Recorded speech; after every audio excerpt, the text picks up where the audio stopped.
Welcome to the Next Dimension Podcast, your portal to an extended reality. Every week we talk about the hottest topics in XR and let you join the discussion live on MRTV. And now, get ready for another exciting episode coming up.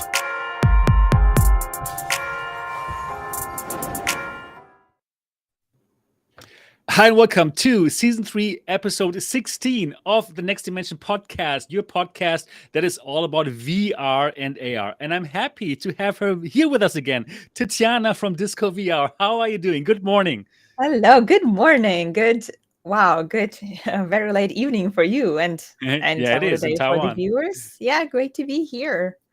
Yeah, great to have you here again, and I'm looking forward to today's show. Yep, also with me, Sebastian Ang, founder of MRTV and the host of the Next Dimension Podcast.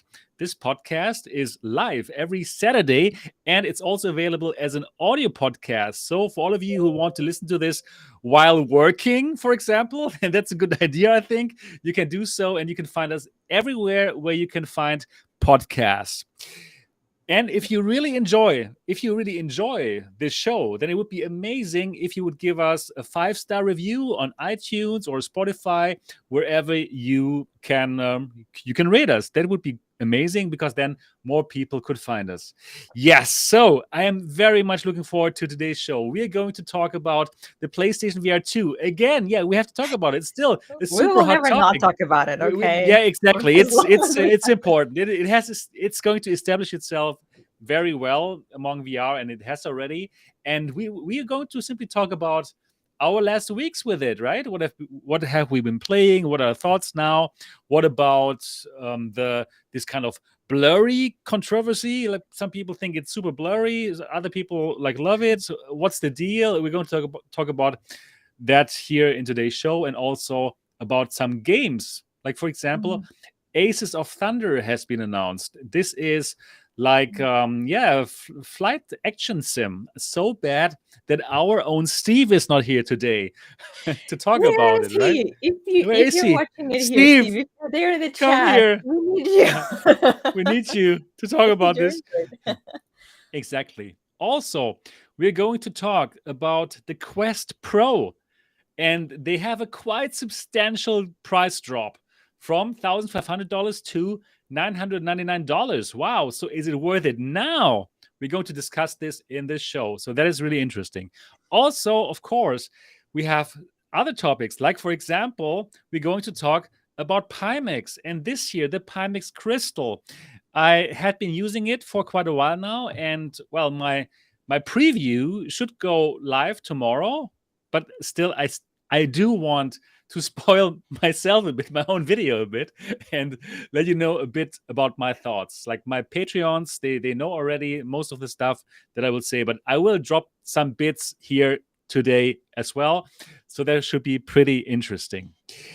Okay, before we start with today's show, we would like to thank our sponsor, which is VR Optician, and they do really amazing lens inserts for all the VR headsets. So let's roll this. Today's Next Dimension podcast is brought to you by VR Optician. VR Optician solves the biggest problems that glasses wearers face with VR headsets by delivering highest quality lens inserts from Zeiss, made in Germany, for all VR headsets out there. You never again have to worry about having to wear glasses in VR, but instead you will enjoy more comfort and convenience for your VR experience. Simply go to vroptician.com, choose your headset, enter your prescription, and your VR Optician lenses are coming your way no matter where you are, because worldwide shipping is simple and stress-free. Thanks so much to VR Optician for supporting the VR community and the Next Dimension podcast. Yeah, thanks so much, VR Optician. And they're even giving away a brand new PSVR 2. You can find that on MRTV, or simply go to my Twitter, which is Mixed Reality TV. So thanks VR Optician for supporting this community with your awesome lens inserts and for supporting this podcast. Yes, this is important.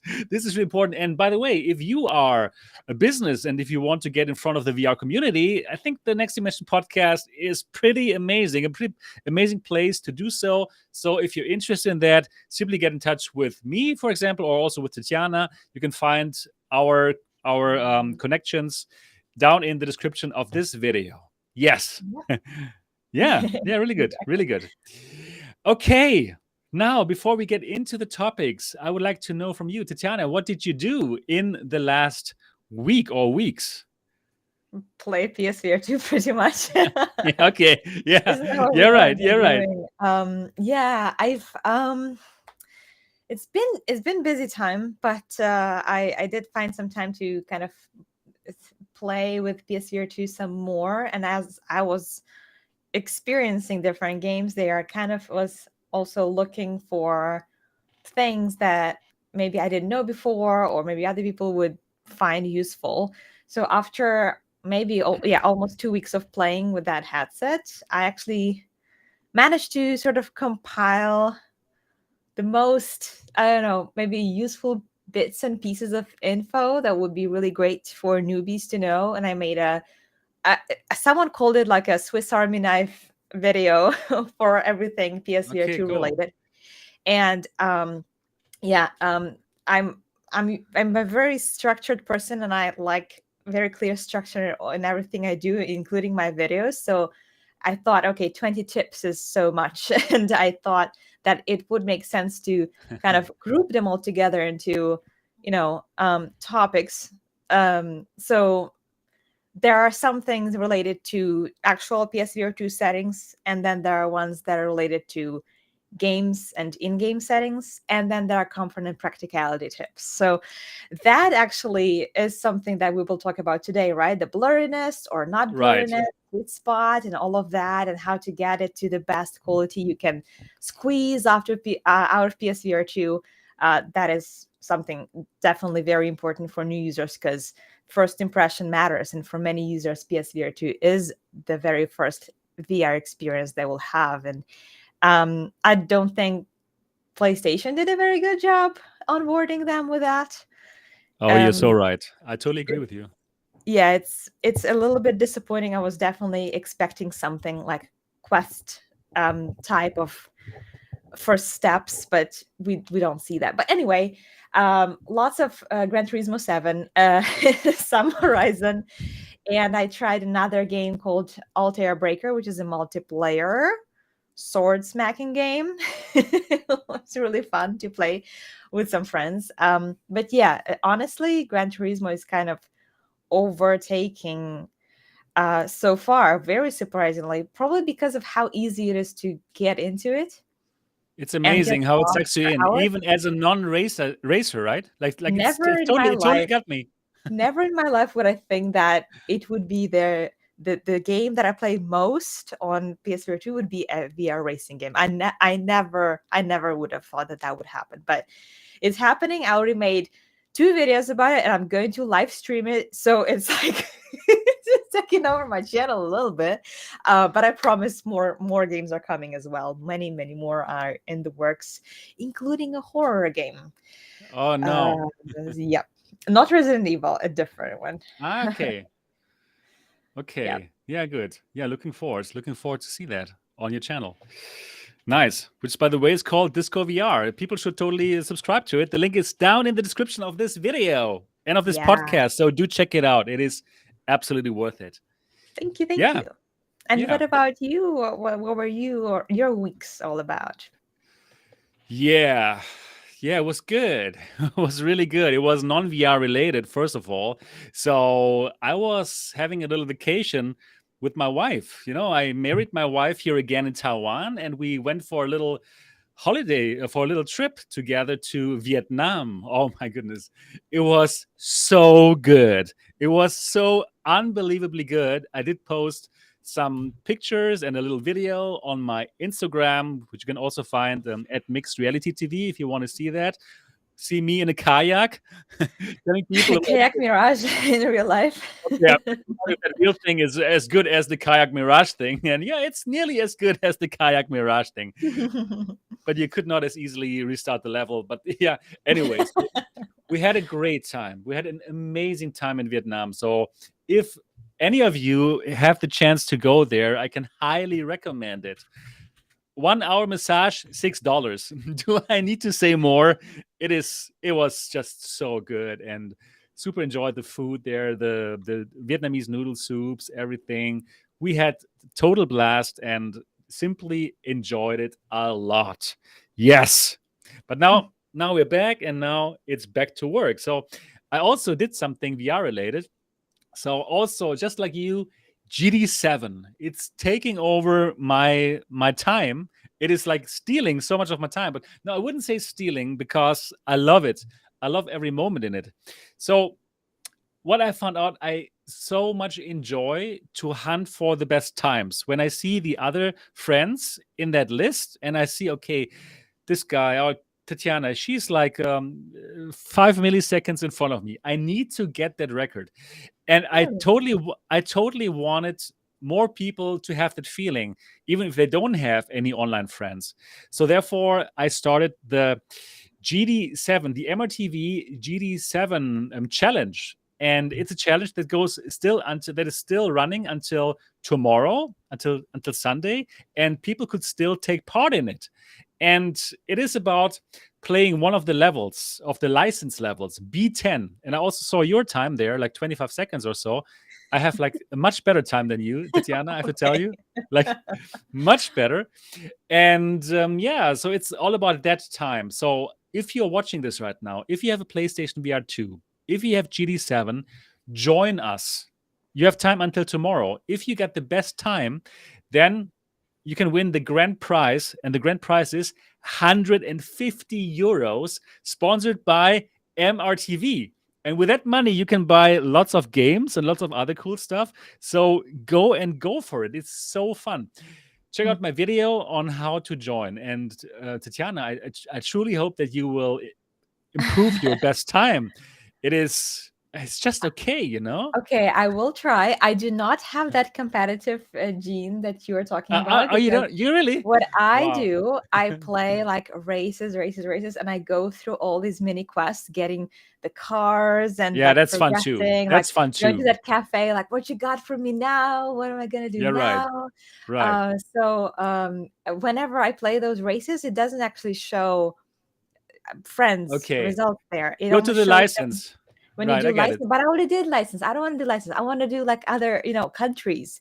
There Sure. was Yeah, I know. I Switzerland. There's understand. England. I get it. I get it. I get it. But just In, try for fun. Try the no, of course. Yeah, I will. try the B10 license. See Yeah, I my will. I will time do and, that. and the time of the others, and see how it's going. What I'm saying is, it's not what makes this game interesting to me. Like you say that I got it. I it's totally like get it. it creates this feeling like, oh, competitiveness. And I also don't Yeah. have that many friends there. Of course, like I can compete with you. Yeah. But I'm hopefully considered a friend by now. of course, but it's interesting how different things make this game so unique for you and me, right? Right. So Exactly. I still go back to this game to, I enjoy like seeing these different tracks. I got think the it. Switzerland one with mountains and the sun just kind of rising up the mountains. I'm like, oh my gosh, like how can I even concentrate on this game if there's such I totally beautiful get it. environment? I Completely totally get it. amazing. Yeah, it's amazing. And I also like that part of the game. So it's not just about trying to compete against the others. I also like that part. So yeah, it's an unbelievable package. And in my opinion, probably for lots of people, the PlayStation VR 2 is even worth it just to play this game. It is crazy to say this, but I believe it. I could actually say it like this. GT7, yes, it's a high recommendation from the Next Dimension podcast, I believe, Tetiana. We can say that, right?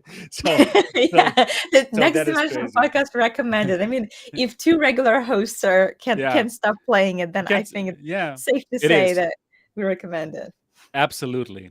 Yeah. So right now we have a bit more than 40 people join that MRTV GT7 competition, and Germany is absolutely completely ruling it right? So I'm wondering, what about the people in the United States? Are you just slow? Because we have one person from the United States who dared to put up his time there, right? So what's going on? Like Germany is completely like ruling that game and that competition. You're I need ruling people. German community. I You're do, but yeah, but totally come on, ruling. come on. The Next Dimension podcast is like a worldwide phenomenon, right? So this podcast, we're reaching lots of people in the US too. And actually, on my English channel, on this channel here, the most viewers are from the US. So I'm wondering, US GT7 racers, are you just slow? Or what's going on? Come on. You still have There to, it is. you Pack still rock you have to, stars. you have to join that competition, because it's not just about becoming the fastest racer in GT7. It's also fighting for your country, because there's also like a nations league in this competition. So right now Germany's on number one, right? And on number two, I think, is the UK, because we have some really fast racers from the UK there. Greetings to the UK. So they are really good. On number two, there's a racer from the UK, but on number one, there it's definitely Germany. So US racers, check out my video about the MRTV GT7 competition. You have time until tomorrow to get the US at least into the top three, right? Come on. Why do Come I on. carry the burden of the country that I wasn't even born in? Yeah, So now exactly. I have the responsibility for the United States. Okay, okay. Yeah. I'll work on it. I'll Oh, work on here, it today. yeah, absolutely. And here, GT Racer says Sebastian plays with a gamepad. Please, I do play with a gamepad, and I'm still probably faster than you, GT Racer, in the tournament, right? So show me your time, GT Racer. I want to see it. I Oh, actually found, I mean, the steering wheel feels the first time I tried it, it was kind of like mind blowing because of how realistic it was, and then because of how realistic it was, I got like even more scared because it's okay. If I turn too hard, it's braking, I'm losing control, and the steering wheel just turns on its own, just like in real car. When you lose control of the car, you have to like right. physically Yeah, it's so maintain great, the right? straight line when you're braking on corners, especially if it's raining. It's really hard, but it's so cool. I just made an updated video, like gameplay of this game with the steering wheel. I bought Oh, if you're wondering, it's Logitech G29. It's one of the more affordable cheapest, ones. right? It's Yeah, still okay. How much expensive, is it? Like $200 or something? like $250. Okay. Yeah, right. You probably can find it used for cheaper, but like Master is like over 300 and even like higher. But I'm so glad I did. I'm so happy that I did that, because now I have the clutch, the brake, the gas pedals, and I put a camera there to show to the viewers, what I'm doing with my feet when I'm driving the car. I So saw that. It looks cool. It looks it's very just cool. it's the game just became so much more exciting to me. And after I played for about 2 hours, I don't know, I started getting a little bit of a headache, so I put it away, and I thought, okay, before I sign off, I'll just play one more game just on a flat screen, without VR. I couldn't, like, Okay. I suck now when I play on a flat screen. You are so used to this full immersion that flat screen just doesn't look like something you want to play anymore, and it's a totally Yeah, why would different you want to do feeling. that? You can be in the game. Why would you look on a window? It doesn't make sense, right? You're sitting in that car, and you're even holding that wheel, right? You, in your case, in my case, I'm holding the gamepad. So yeah, come on, yeah, give it to me. I want more. I want more GT7. Oh God, I think I have to go. I have to go back into it as soon as possible again. Let's finish this You really need podcast to buy soon. a steering wheel. Come on, Yeah, like, if I knew. you're I had the feeling that you would say that. Damn. if you like this game so much, if you Yeah, I paid so much, do. it's absolutely worth it, because you sound like Yeah. you've become more than just a casual gamer who plays like Yeah. once a week. You Right. need it. You need it in your life. I think so. And actually, I do have the same one that you have, but in Germany, right? Ah, So I'm thinking, should I buy it again just for the time that I'm here? And I will spend mm. some month of the year always here now in Taiwan. Oh, But maybe you'll sell it afterwards. You can. yeah, you're There's right. always, Yeah, yeah, people who will probably. want one for GT7. Yeah, you're right. But yeah, you, Okay, you should try it. You should I definitely should, go. I And should, I and should then you do should it. live stream it, and people will be giving you hints on what to do Exactly. Yeah, I and know. what not to do. I know. It's super addictive. Totally agreed. Damn. It must be so amazing with that wheel. Oh God. Okay. Hmm. I think I really have to do it. Oh my Yeah, God. yeah. You will not regret it. I did not regret getting Yeah, it. you have even way more control, right, over how much you steer. Right now with the gamepad, it is okay, but it's not perfect. You have way But more yeah, control, right? but like with the gas, right? It's just an X that you're pushing on your gamepad, and here you can like Yeah, right. control obviously how hard you're pressing the gas pedal, and everything is just a lot more. Yeah, you've Analog. got a lot more control over everything, and Right, right. obviously disabling all the assists and just going in like in a real car. It's an amazing feeling. It's Oh my yeah, the goodness. only thing is missing is like some kind of a yaw chair that would also Oh, rotate and oh turn. wow. I don't have That room for that that. that is the next stage. That is the next I stage. think I'm good with what I have for now. Right.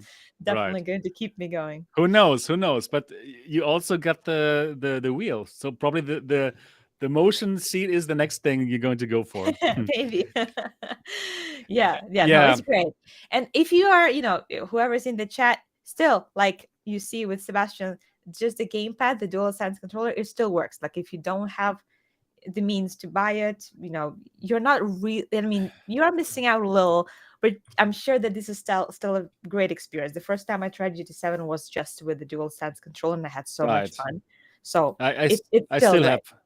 Yeah, and also with the dual sense, it's not bad. Like Extreme Koksa in the chat just says, I'm not actually pressing the X, I'm using the analog trigger for Ah, acceleration. So okay, that's okay okay, too. Yeah. okay, yeah. No, That makes that's sense. pretty good as well. Yeah. But Anyways, everybody has to play it and join the MRTV GT7 challenge. Yeah, you could win 150 euros out of my pocket. I mean, how good is that?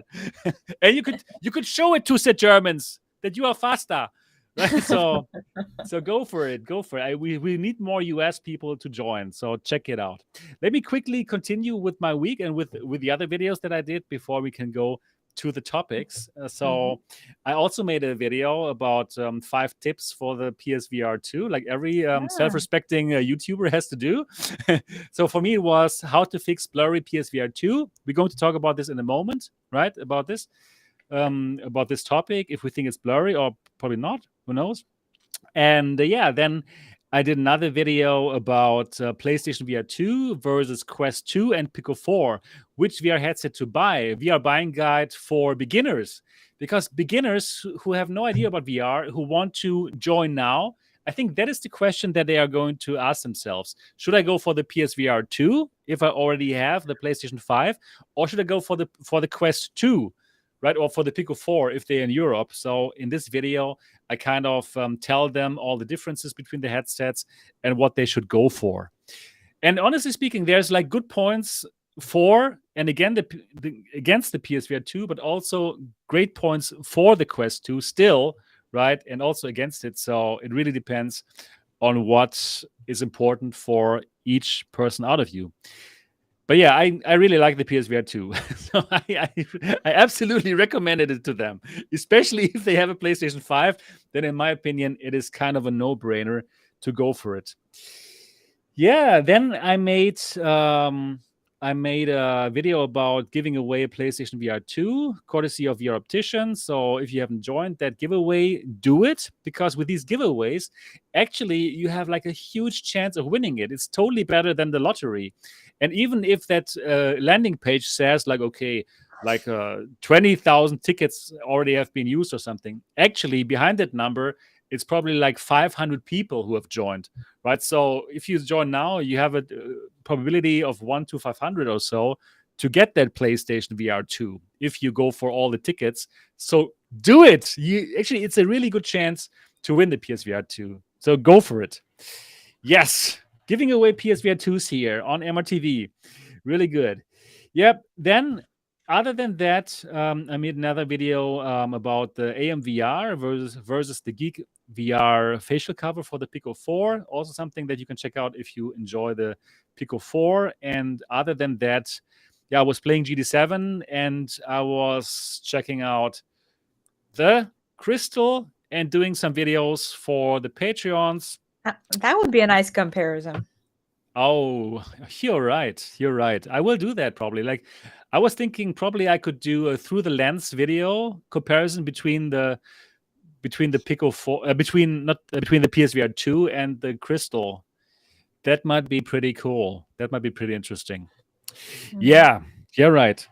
So that was my week. That Yeah, was my week. filled with Exciting stuff. very eventful Yeah, 2 weeks. absolutely, absolutely. And happy that we can talk about all this on this show. I love this show. It's good that I love my own shows in general. I It's like a the stuff little that I bit do. important. It is quite important that you love the stuff that you do, and I'm in the lucky position that I really do the stuff that I like to do. Yeah, right. Other than that, let's talk about our topics for today's show. So let me share my screen probably, What and we should we could have a look. start with? Probably PSVR. Oh, yeah, probably we can just talk about PSVR 2 for a bit longer before we go to the Aces of Thunder game that has been introduced. Mhm. So in the time that we talked now, in the first 26 minutes, people already got the idea that we like it, right? So Tetiana, could you probably like summarize your thoughts about PSVR 2 now after having used it for, I don't know, what is it now, 2 or 3 weeks or something like this? Yeah, I would say that it's more like 3 weeks now. Oh my goodness. There are definitely, pros and cons to it. And the more people use it, the more people realize that it's not the all-in-one thing that will save the VR field and will be the best thing ever. I think that the main mistake maybe that some of the creators did and the news outlets is they did overhype it just a little bit Yep. and create some unrealistic Okay. expectations for the people who have never tried VR before or who have tried Right. high-end PC VR headsets. So we always try to be careful with that. The people who tried it before, like I was on the show. I talked about it so many times. I always told you that there are things that you will notice. This is not the highest quality that you can get there, but I'm happy to say that my initial kind of expectation that the games will be more important than the hardware flaws came true. I can spend hours and hours in this headset playing those games like Horizon and GT7, and I don't really care about Mura. I can't set up my headset in a way that it's comfortable for me. I can set up the lights so that I don't lose tracking. So and I absolutely love the non-fidgety process of connecting it and jumping in. This is my favorite thing. And it's probably the reason why I don't use even like PCVR so much, just because there's always something going on when I try to play it, like something with the connection, something with the cable. And here is just the easiest way to get that high quality gaming experience compared to PCVR if I try to connect to my Quest, for example, a Quest Pro. And that is what's going to open doors to VR enthusiasts most because of how user-friendly it is to get started and jump right in. So this is my kind of short thoughts about this in the very, very briefly. To be honest, I haven't even made, like, I'm one of few people who haven't made my like PSVR 2 review.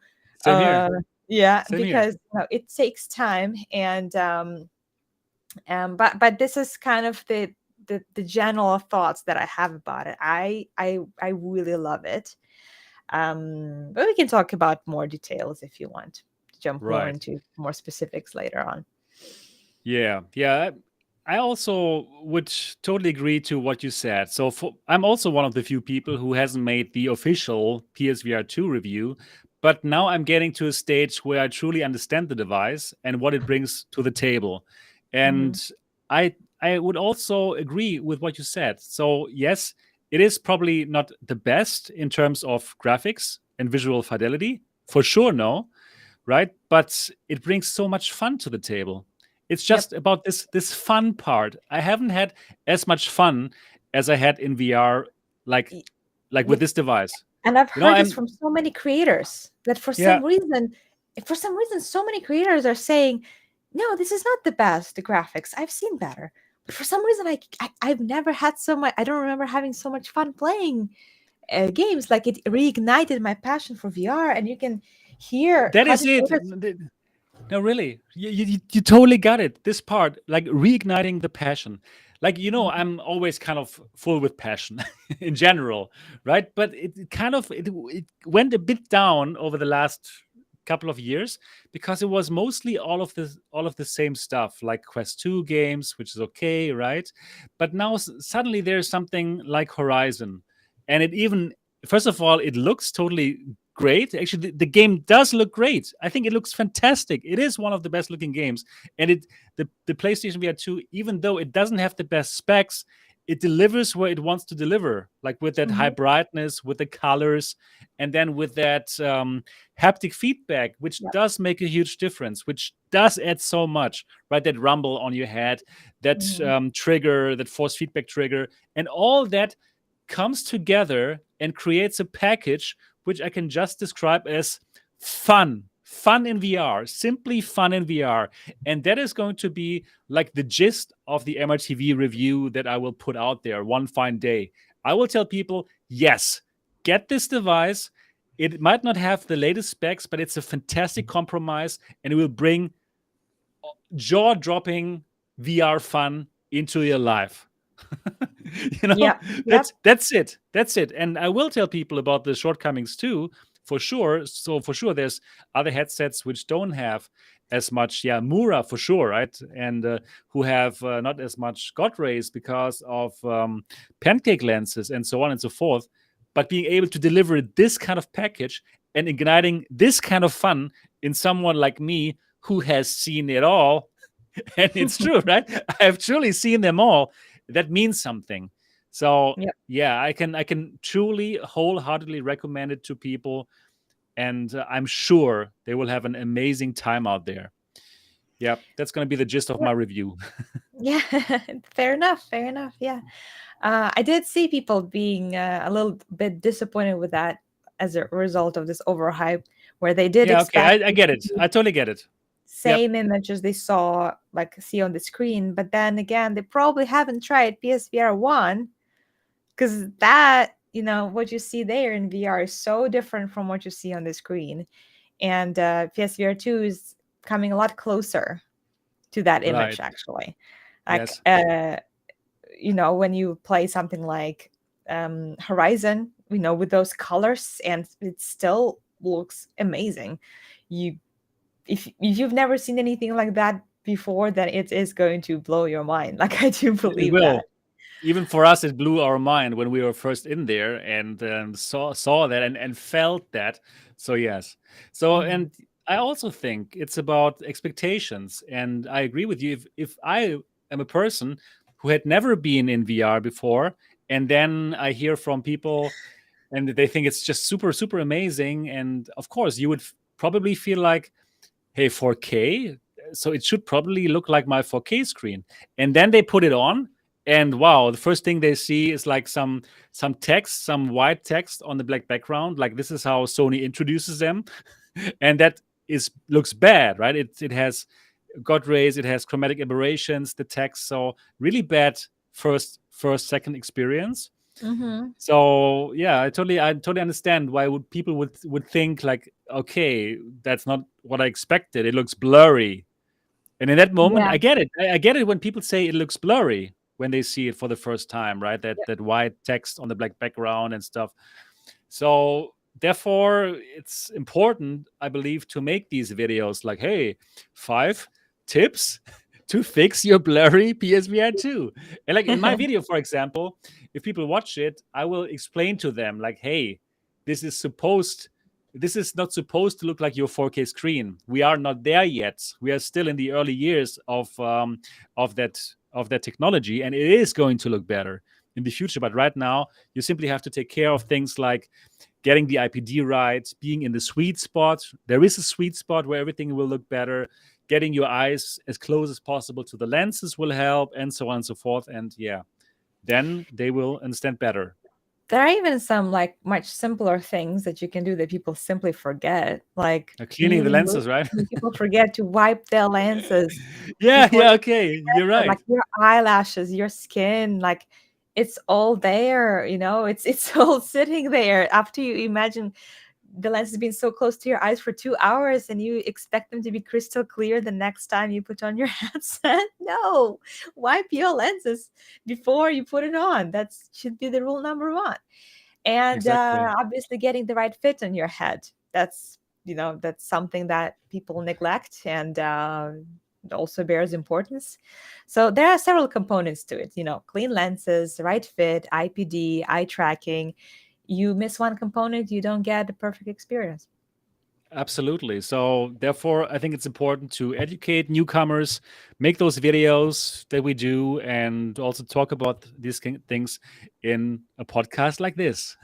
So, if you podcast viewers out there know somebody of these new links to VR, send them our podcasts and tell them to watch it and listen to it, because they might pick up some interesting new facts about VR. Yeah, right. Yep. Yeah. So in general, I'm happy that the PSVR 2 is there, and I'm happy about the new experiences that it will give us, like new games and all that good stuff that is going to come there.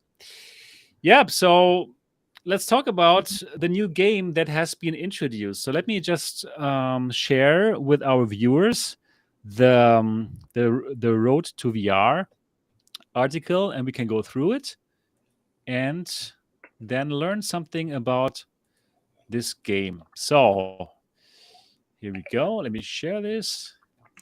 Greetings to Ben from Road to VR. Love to use his website. It's great for interesting news. Yeah, Aces of Thunder. So we are going to get a flight sim, an action flight sim for PSVR 2. And it's so sad that our own Steve, the VR flight sim guy himself, is not here to talk He'll be about it. watching. And He'll be watching this he will, podcast. yeah, exactly. So probably this can win him over to get a PlayStation VR 2 because, well, Mhm. he's into flight sims, and let's find out about this. Yeah, he was Guy, already on the edge of that, so maybe this will he tip was on him the edge. over. He was totally on the edge, exactly. So Gaijin Entertainment, the studio behind combat simulator War Thunder, announced a new flight sim coming to PSVR 2 called Aces of Thunder.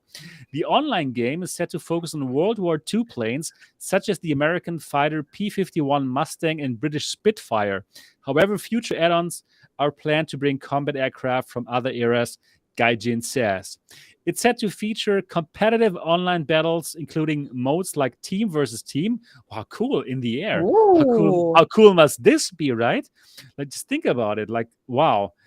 Single Yeah. duels and modes with custom settings.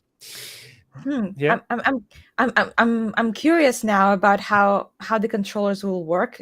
Will there be some kind of a accessory coming out to this, like steering wheel for racing sims and some kind of a controller stick for a flight sim? I mean, Yeah, that's the first absolutely. question I have in my head, and I'm sure that's something Steve would ask too, because I don't think he would want to play it with I'm just the 100% controller. sure. I'm 100% sure that these HOTAS flight sticks will work, like Squadrons. This Yeah. Star Wars flight sim, it also worked on the PlayStation VR 1 with this kind of cool HOTAS Oh, stick. okay, So okay, yes, okay. this is going to Great, happen. This is going to great, happen for great. sure. I have So never tried that. Tetiana, one more thing to buy for you next to the steering wheel. Oh my goodness.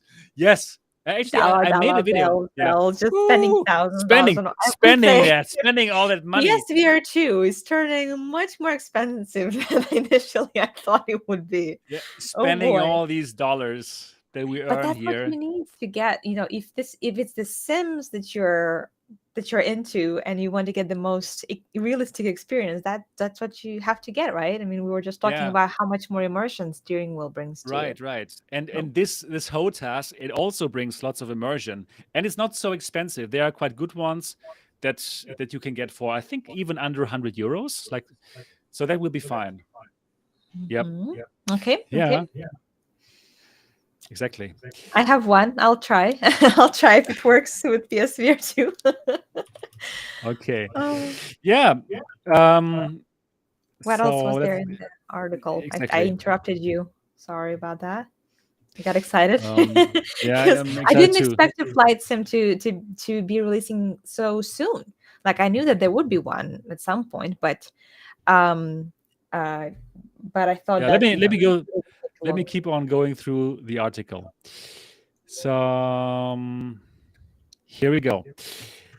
The game is also set to include physically accurate flight and damage models derived from the leading War Thunder military action simulator game, further enhance the believability of Aces of Thunder, the studio says in a press statement. Unlike the free-to-play War Thunder, the studio's upcoming VR aerial dogfighter is set to be distributed on a paid model. Okay. Mhm. All aircraft that would be part of this game or its future add-ons will be available immediately upon purchase, and the players will be able to apply cosmetic items to customize their planes, the studio says in a press statement. Mhm. The VR game, okay, yeah, that makes sense. The VR game is said to be made specifically with capabilities of PlayStation VR 2 in mind. Okay, Nice. so we got more Nice. head rumble More coming, rumbles. more rumble coming on. Yeah, okay. Eye tracking, maybe something with eye tracking. That would be Yeah, cool. I think Although so. I think I don't so. know how that would work for the flight sim, but Oh well, if you when you look on the enemy aircrafts, then you would directly log onto them, for example. That would Yeah, be cool. I don't know if that would yeah, do it, but that would be so cool if they did. yeah, yeah, exactly. Okay, let me keep on going here. So that sounds interesting. Gaijin is developing Aces of Thunder with a new in-house team whose members have experience working on War Thunder, the studio says. There's no release date yet, so we'll be keeping our eyes peeled on the game's website and social in the meantime. So that's cool. That's really cool. So let's have a look at the trailer together. And I haven't checked out the trailer yet, so this is going to be truly my first time to watch it. And I'm Mhm. excited about having the racing sim already. Now, probably we're all going to become little Steves. Little Steve. Let's check it out together. So, here it comes.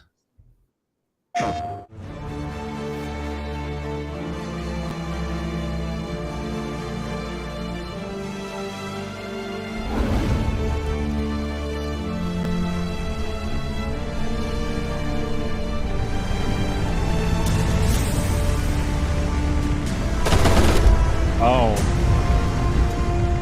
that looks pretty good. Dedicated flight sim. Oh.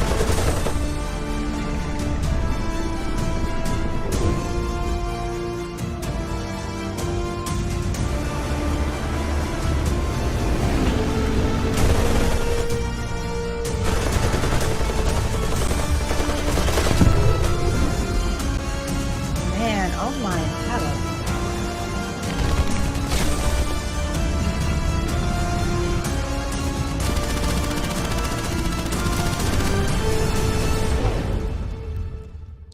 Yeah, okay. That looks incredible. That looks pretty sweet, doesn't it? That Like oh my god. Okay, so if you're racing, you're kind of familiar with the feeling, right? Because most of us have probably driven a car, but I don't yeah, we think did. any of you have flown a plane. So if this sim is as realistic of a sim as GT7, Oh and my you look god. like you're on a plane, this is gonna freak me out. It's gonna be amazing. I can't wait I to try it. Actually, I have high hopes for this now. I mean, the trailer looks so nice, right? It seems like you are really in these dogfights. You see the enemies. You are in those World War II planes, and then you have like online battles. So yes, in GT7, it's great. We can race, right? And there's going to be a content creator race. I hope I can join them. They are doing this tomorrow. But like, okay, battling it out like in the air, like two teams against each other online. Wow, that seems to be pretty sweet. Yeah, Right? I like how they go for the realism too. Like the colors were pretty dull and muted, so they're going for this real sense of fighting World War II era. Oh, it's gonna be Yeah. cool. I hope it comes soon. I don't know if we have the release date yet, but I will definitely keep an eye on that game because like I said, I wanted a flight sim there. I did not expect it would be coming so soon. Super Right. surprised and happy about it. So absolutely. So that was truly what was missing for all these flight simmers like Steve. It felt like, you know what, they watched our podcast and they thought like, okay, we need to get this Steve guy. We need to get this guy. Let's get it out now. And here we go. I'm sure they released the game just to get him on board with Exactly. PSV. Exactly. Yeah. Aw. Anyway, so I'm looking forward to it. It might not be a flight sim. Yes, Jojo Mojo here in the chat. You're right. More than an arcade thing. But you know Yeah. what? Me personally, I'm okay with that. It looked really fun. It looked like a fun game to play, and the feeling of flying in VR absolutely is incredible. And then Yeah. adding in some cool action and dogfights. Yes, please sign me up. So that is, And I'm excited about it. they still need to make it newbie friendly, right? If they throw in all kinds Yeah, of right. complicated Exactly. You settings want to in make it there. exactly. I think it's good. You want to make it accessible. So that's not going to be like X Flight or whatever, or like Microsoft Flight Simulator. No, makes sense. But that is fine. For me personally, that's totally fine. I just want to fly. I just want to have this feeling of flying and then some cool action. That is actually exactly what I like in VR. So, yes, really good. Yeah, Yeah, so looking looking forward forward to to it. that. So, Steve, no excuses. If you listen to this podcast, it is time to get that PlayStation 5 and PSVR 2. So, and I'm pretty sure you will enjoy it. Yes. Okay, let's go. Let's go to our next topic. And Mhm. let me just see if we also have here. We also have the Road to VR article that we can talk about here. So the Quest Pro. The Quest Pro costed $1,500 before. I bought it for 1,800 euro. Oh, it Mhm. was even more expensive. I think 1,800 euros, and I had to drive to Drive. France to get it. That's that crazy. was super crazy, and yeah, that was probably the worst 1,800 euro. The worst investment. It's not a bad. No, it's not a bad. It's not a bad headset, right? But 1,800 euro. No, it's not worth that. And a drive to France. But the drive to France and being in France for a night was still good. But 1,800 euros for this, no. And thanks to Terry Blanchard for £10. That's amazing. Right. Thank Thank you so much you. for that. So Um, $1,500 was too much for you. You feel like yeah. that was too much for the headset that you got. 1,800 euros. Yeah, let's go through this. Let's go through this first, the article, and then let's think about if it's worth it. So Meta announced is lowering the price of the 265 gigabyte version of Quest 2, as well as more enthusiast grade standalone Meta Quest Pro. So okay, blah blah blah, not so important. Okay, starting March 5th here. Starting March 5th, Meta is now again restructuring its Quest 2 pricing by bringing the 256 gigabyte Meta Quest 2 from its current price of 500 to 430. Okay, that's that part. But here, Meta Quest Pro is also seeing a price reduction on March 5th, bringing it from its 1,500 launch price to $1,000. Okay. So how about the other areas? So the Quest Pro, the Quest 2 is going to be cheaper in other countries as well.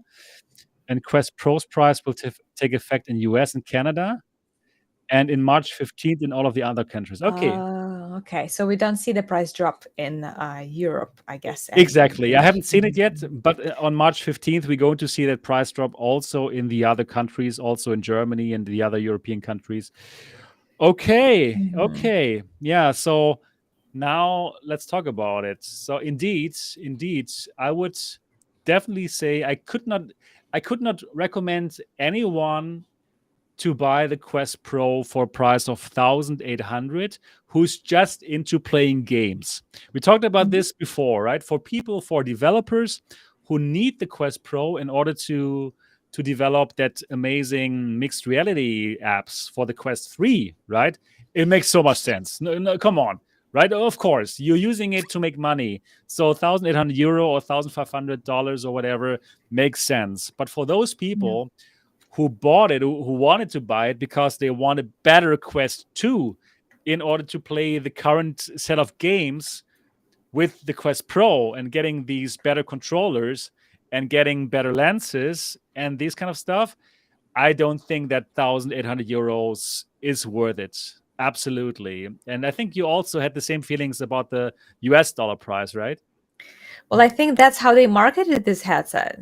They literally marketed it as the headset for productivity, for developers Exactly. to You're right. be creative. They never really put any emphasis on gaming whatsoever. Even during that private demo that I had in New York, none of the apps that we were Right. showed were fully immersive games. All of them were mixed reality experiences that were geared either towards productivity or learning in VR or creating in VR. So everything was um, kind of circulating around these new mixed reality features and things that people can do to improve their careers or their skills. Like DJing app was kind of like a game, but it was still learning. Figment XR is a game where you can kind of unleash your creativity. So yeah, things like that. It was never meant to be a gaming headset, but I think that it was pretty obvious for everyone except for Meta that gamers will be looking at that headset as a gaming headset, and consequently, they are the people who spend most money on hardware. And if it's not, the quality or the content doesn't match the price tag, they're just not gonna buy it. And somehow Meta put all their eggs in one basket of VR devs and creators, and it's just not enough. I feel like it was just not enough demand for a headset like that. So probably the idea was that lowering the price would make it more attractive for gamers. And Yeah. I think it's going to happen. There were still quite a few gamers who bought it for $1,500 because they wanted pancake lenses, they wanted the edge-to-edge clarity, they wanted foveated rendering. So it still has some really nice features that a gaming headset should have, but it was just not justified by the price. And now I don't know. Yeah. It's a lot harder to make the decision now. I mean, it's a lot easier to give in and just buy it for $1,000, because Of not only do course. you get those specs, you also get probably the biggest standalone gaming library available currently in any headset. Right, but you can also get the same library with the Quest 2 that you perhaps have it, or if you don't have it, you can just go for it. Just getting back to the point that you made about that Meta was targeting only the developers and all these people who are creative and use it need it for productivity. I do think actually that even at $1,500 price point, Meta did indeed hope that lots of gamers will also pick it up. Those VR enthusiasts like you and me, right? That they simply hope that okay, let them go and let them drive to France and get it because they really want it. But it turned out no. Turned out absolutely no, and the device seems to be not picked up by those people at all, and by very few people in general, because they wouldn't go for such a dramatic price drop from $1,500 to $1,000 in such a short time if this thing wouldn't be like just standing in the shelves and not being picked up.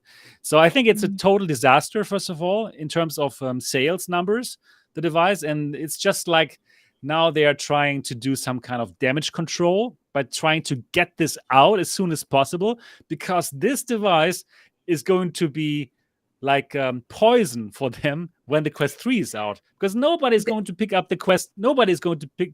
to pick up the Quest Pro if there's like a $500 Quest 3, which obviously will be better than the Quest Pro. Right? But what's interesting is that this price drop was not just on Quest Pro, but on Quest 2 as well. So if they really Yeah, but just not want the to same push margin, right? Quest Pro, they would only drop the price on Quest Pro. But if they're also dropping it for Quest 2, it means that sales are also dropping for that headset as well. Mhm. And I do think that it's Sure. not just HTC, that released a very competitive headset, but of course it is PSVR 2, of course. I mean, Exactly. it's a better It's good. headset for gaming. PSVR 2 is a better headset for gaming. And you can get it 3 times cheaper if you have PS5 already. So PS5. it just doesn't make sense for anybody to buy Quest Pro. And now they are trying to make it at least a little bit more competitive, because still this thing is portable, it's light, and you can take it anywhere. Standalone games, PSVR games, mods, side-loaded content. So it has a lot of flexibility, but Yeah, it's a nice headset. Great controllers. I love the controllers still. and I really miss the edge-to-edge clarity that I can see here compared Yeah, that's to good. PSVR 2. I Absolutely. do miss Yes. that. Yes. I Yeah, you're keep totally thinking right. if Oh. only, oh my goodness, if the image on PSVR 2 was the same as on Quest, it would be just the best headset in the world. But we do have compromises to make. Exactly. Yeah. But still, one thing that I don't miss about the nice Quest Pro, again, I mentioned it so many times, but I think I'm one of the only people who do it. Like, the binocular overlap is not great on the Quest Pro, and for me, it totally yanks me out of the immersion to not have that binocular overlap. When I look to the left, I just see it with my left eye, most of it, and when I look to the far right, I only see it with my right eye, and the other eye sees the black. Right, so it's the binocular overlap is really not good. So that's why I'm not really into it, the Quest Pro, compared to all my other headsets, I must say. So I don't hate the Quest Pro, but it's not a headset that I would choose for something. So it's quite better at PSVR 2, right? It kind of looks like much a better. circle almost. Yes, it's the binocular overlap for the PSVR 2 is way better, and for me personally, that is kind of important. Yep. So the big question now: $999. Would you tell people that it's worth it now? So obviously, it's way better now than $1,500, but $999 is still like $500 more expensive than the Quest 2. Yeah, good question. Because you're right. I think about it as a combination of visuals and content, but then Quest 2 also has a good content. So, oh my gosh, I think that Wow. I have a discotheque going in there. You have a disco going on there. Nice. I mean, it's a disco VR, so what sometimes it you makes need sense. to have a little bit of disco. It's a reminder. Maintain the Okay. name. And let's dance. Let's do the jellyfish dance. Yeah, wow. Yeah. I like it. So many things going on. Yeah. So for people who are watching this, listening to this podcast, you should also watch it. It's on MRTV. It's good. You would see lots of things going on here. So, I'm trying to kind of, because I gave it a little bit of thought, but probably not enough thought, because it's I kind of have it. But so from my personal experience, I realized that I don't remember last time I used Quest 2 since I got this thing. Okay. Even though I say that, it's not comfortable, some battery life is not so good, I still use this thing all the time. So I'm like, okay, I don't want to be a hypocrite. I don't want to say that it's not a good headset, but then I just use it all the time, especially since I bought this top strap, right? Just the Velcro strap on the top makes it so much better. It just because now it can literally sit on my head and it doesn't press to my face. Right. And I also now got I this. want to use it more. Yep, you got that too. Yeah. So it's so simple, right? It just has some Velcro straps, Velcro connector on both sides. Yours is different though. Yours I is got thinner. I got even more stuff going on. Let me show that to you. So I also want to make a video. I want to make a video about it. Actually, this is from Tycho Tech. He's also a great creator, and he sells some cool things. So I have here now. I have a different pad for my forehead. So this Oh, is it not looks like it's this is absorbing. it's absorbing, and it's the area is bigger, so that makes it way Not more bad. comfortable.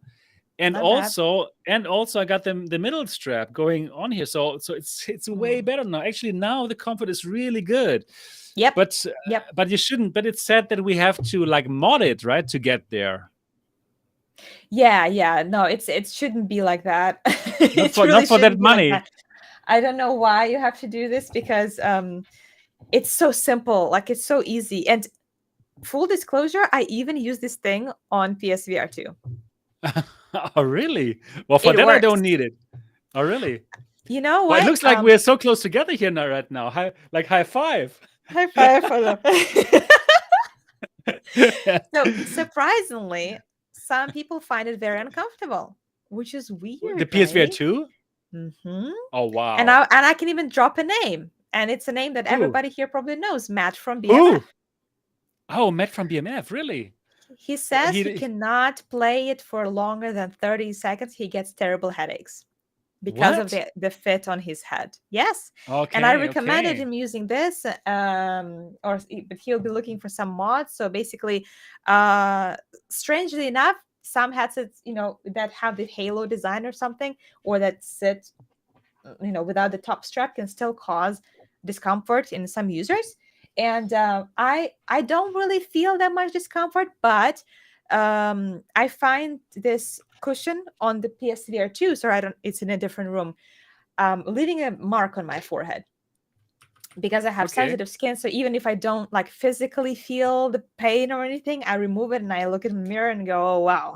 You remember that video from the when I was testing this? Ever since I started using this, this mark is so much smaller, even if I spend hours in VR. So that's enough for me. That's good. To use that. You should consider to also get some replacement here for this part.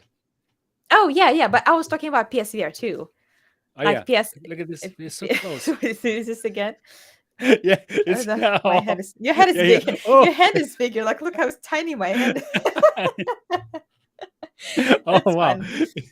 God, this is a fun podcast.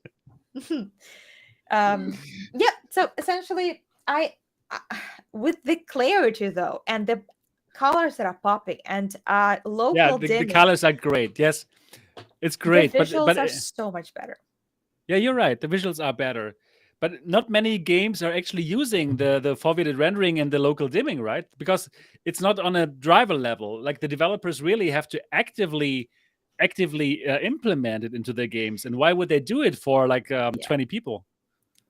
Yeah, that's a stupid decision, to be honest. I don't understand. I mean, I understand there's a little bit of taxation to the performance of the game when you enable that, but is it really that much? And why would any developer not want to enable that for their games? That's something I don't understand. Yeah, because nobody has the Quest Pro. The number of people is just too small. There's going to be like a few people who will say, "Oh yes, this game looks now darker and better," but it's not enough to say, "Hey, it's worth it to spend so much time." But look at how much publicity Red Matter got after it received this upgrade. Like everybody was talking about, everybody was making content about it.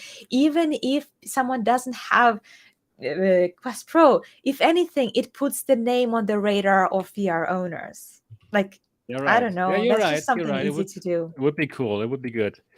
You're right. That would be nice. But in the end, the hard facts say that too few people have it to make enough noise to make developers want to implement that stuff. The good stuff that it definitely has. But to answer your question, personally, yes, I think it is worth it now. Okay. And that is, you can derive it even from like either you want to compare it to the new HTC headset, if you want to compare the visual clarity of the games that you can play with it, if you want to compare to just like to tethered headsets like PSVR 2, you can take it anywhere. So that's the same benefit as Quest 2, but the visual clarity that comes with it, and still face tracking for social experiences is like a big deal. I've heard that there are more social games that are going to be supporting it. I think VR Chat is working on the eye tracking, face tracking support for Quest Pro. Don't quote me on That that. would I'll be need to good. double check. But there were rumors about that. So I still have faith in it. Like, I don't believe they're just gonna drop it as a failed experiment. I think that there will be more updates, more developers will be jumping on it.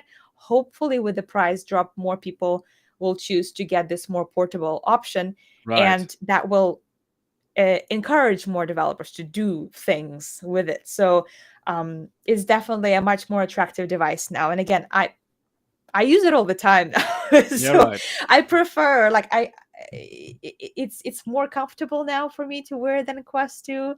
And I can even drink coffee when I'm in some low some kind of social experiences that I don't have to move around a lot. Like, for example, at SideQuest, we had our monthly staff meetings. We have it in VR. I can just sip a glass of water or coffee and have full mobility in my own space. Okay. Just little things Yeah, like that. that makes sense.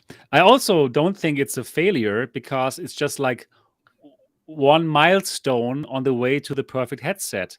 Like, this introduced the great controllers, the great new controllers that can track themselves. This is definitely like one big step forward. And Quest 3 is perhaps getting those. I don't know that. That would be amazing, of course, right? But it's just like one more milestone ahead on our journey to get the perfect headset. So I also don't think this is a failure. And now with the comfort mods, it is better now than before, and it has lots of good things. For me, I come to a different conclusion though than you, and that's great actually, because people can just find out for themselves what they think, which part has more, which of us has the better arguments for them, for their situation. So I still have a tough time to recommend the Quest Pro to people out there who are looking for a standalone VR experience, since the point is, if they wait a bit longer, a few months longer, then they're going to get the Quest 3. And they will be unhappy to have spent $1,000 on the Quest Pro when the Quest 3 probably is going to be probably going to cost $500, right? Probably not more than $500. It's going to have the next XR2 chipset in it, which is going to be like double as fast as the XR2 Plus in this year, right? And that's for less money. So it's I don't think people should buy this.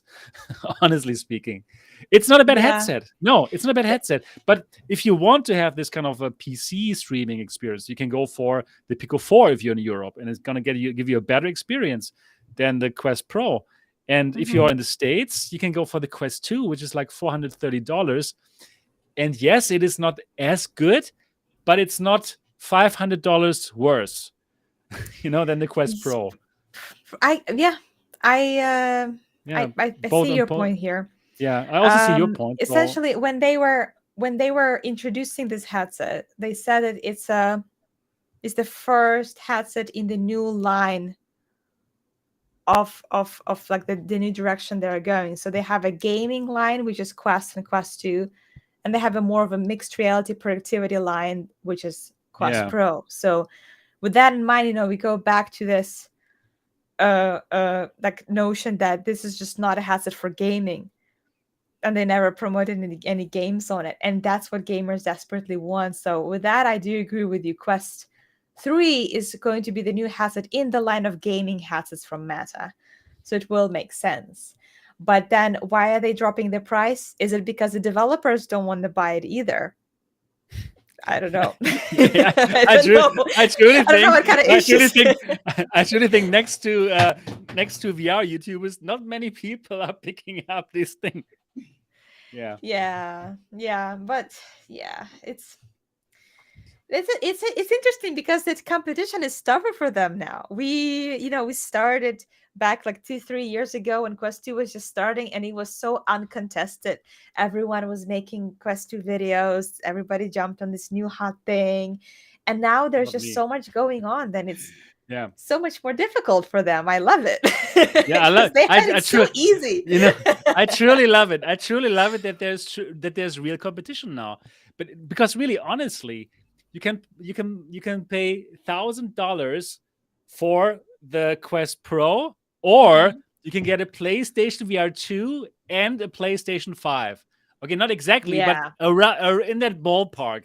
Come Yep. on, you could play See, GT7 and you could play Horizon Call of the Mountain. Yeah, but yeah, the yeah. only the That's only the point. difference is that I games made for the point, the PSVR killer 2 are point. more expensive. They are more expensive. But Yeah, one because trick, they are better. yeah, yeah, yeah, but you don't have a choice. You only have to buy those better games.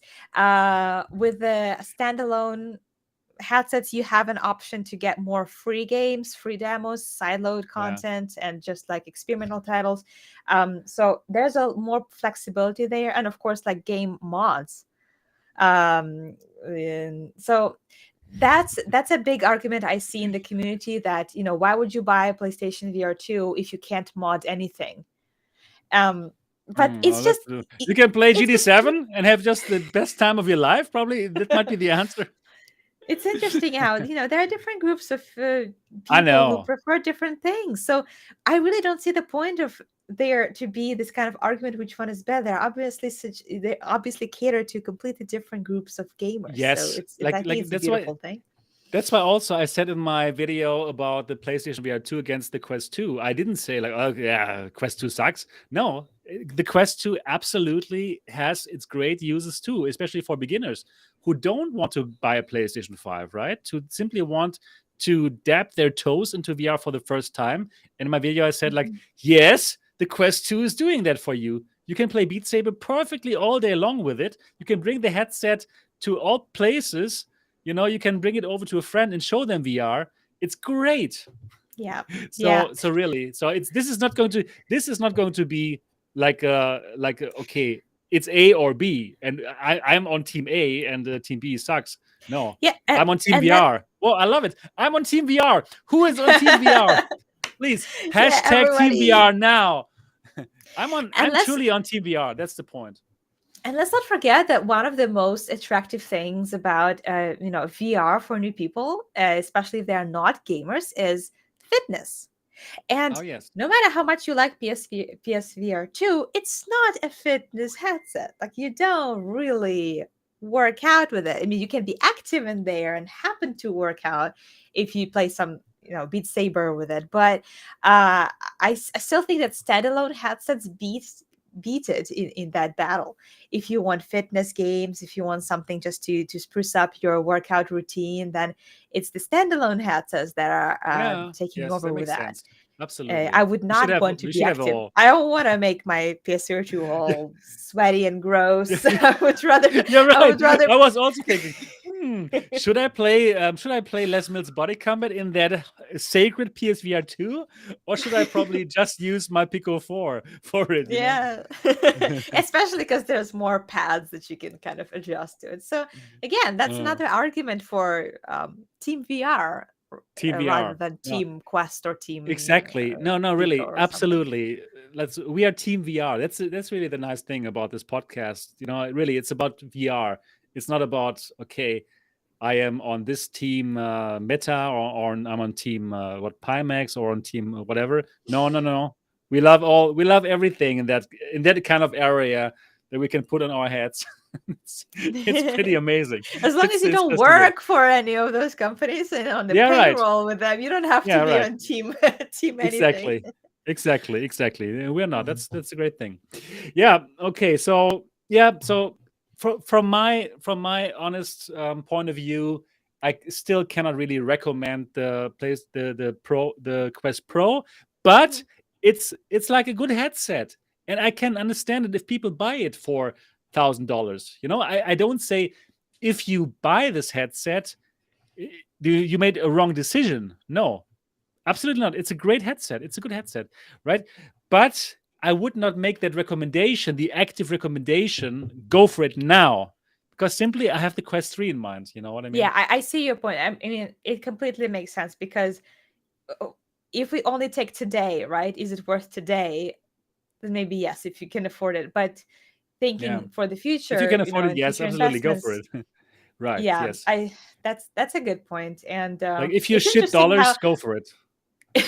it's interesting how with other companies we kind of like, oh, will they deliver though? What is it like? Oh, how can we trust this? But with Meta, everyone is like, it's just gonna be an awesome headset. Why do we need to buy anything now? Like, you don't even have a doubt in your mind that Quest 3 is gonna flop or that something's not gonna I'm go telling right with you, them. like I'm like super confident that Quest 3 is going to blow us away. I truly, like you know how much I was like team anti Quest 2. Like, when all of other YouTubers totally hyped it and like it was good for their channels, right? And it's great for them. But I just didn't like this forced Facebook login. But the device itself is so good. I must really admit it. It's still good. Still now I can put it on and I think like, okay, yeah, this is like a 2-year-old headset and it's still so good. Like for Quest 3, come on, they're going to put like the same amazing lenses into it like from the Quest Pro. The lenses are amazing. They're going to have like a high definition displays in it, like 2200 by something, right? That is higher than the PSVR 2, right? And will probably look amazing. And they probably is going to have local dimming too. And then they have great pass through, which will look better than the pass through in the Quest Pro. And they have the next Qualcomm chipset, which is like double as powerful as the XR2. Okay, how can that not become an amazing headset if it's going to cost $500 or even a bit So cheaper, like so if, $449? So if it yeah, has okay, if it okay. has all Quest those 3 hype things, starts now. no, if it has all those things that Quest Pro has, how can it be Yeah. like $400? Okay, probably $500. Okay. I think, and that would be the best decision for them if they drop their focus on mixed reality. I am a strong advocate of fully immersive gaming as being the top priority for gaming headsets because you don't freaking need like top-notch camera, iPhone camera quality mixed reality if it's a VR gaming headset. Look at PSVR 2. They have mixed Yeah, pass totally through agreed. to set up your Guardian, and it's a Yeah, great I know. mixed reality I know. pass through, Yeah, it's but good. it's It's good. black and I white. love it.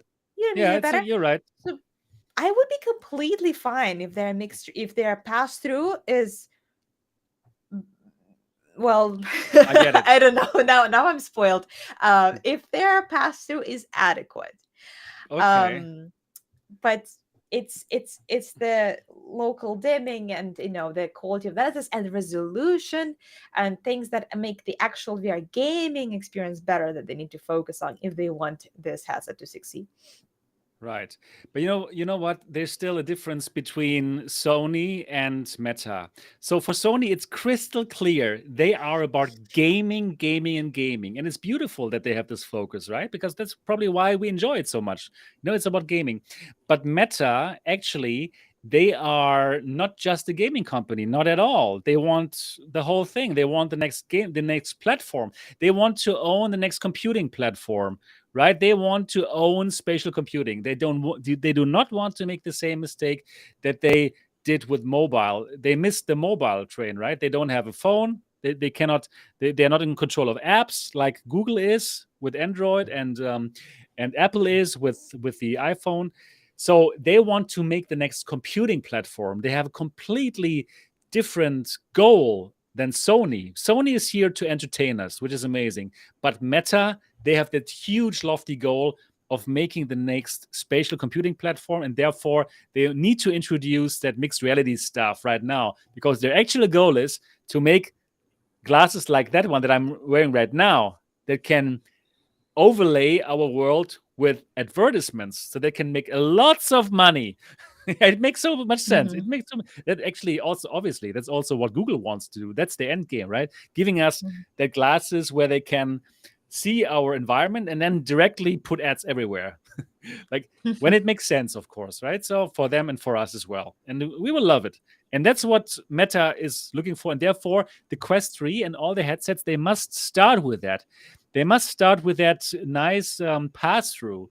So if that's the point. I agree with you, Tetiana. I That also would prefer that thing that completely focuses on that gaming, but we also have to understand what they want on the long term, and that's why the mixed reality makes sense.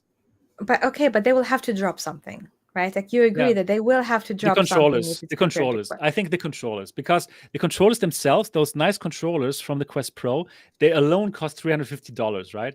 So if they put them into that headset for like $500, it wouldn't make sense. So I do think it will have the Quest, some kind of Quest 2-ish controllers, the Quest 3. What do you think? But they could, but then they could just sell a budget edition of this with simpler controllers. They don't have to come up with a brand new headset. Yeah, but well, we need that sexy XR3 in that device, right? Right. Well, I have a suspicion that it could be either eye tracking or face tracking that could also go.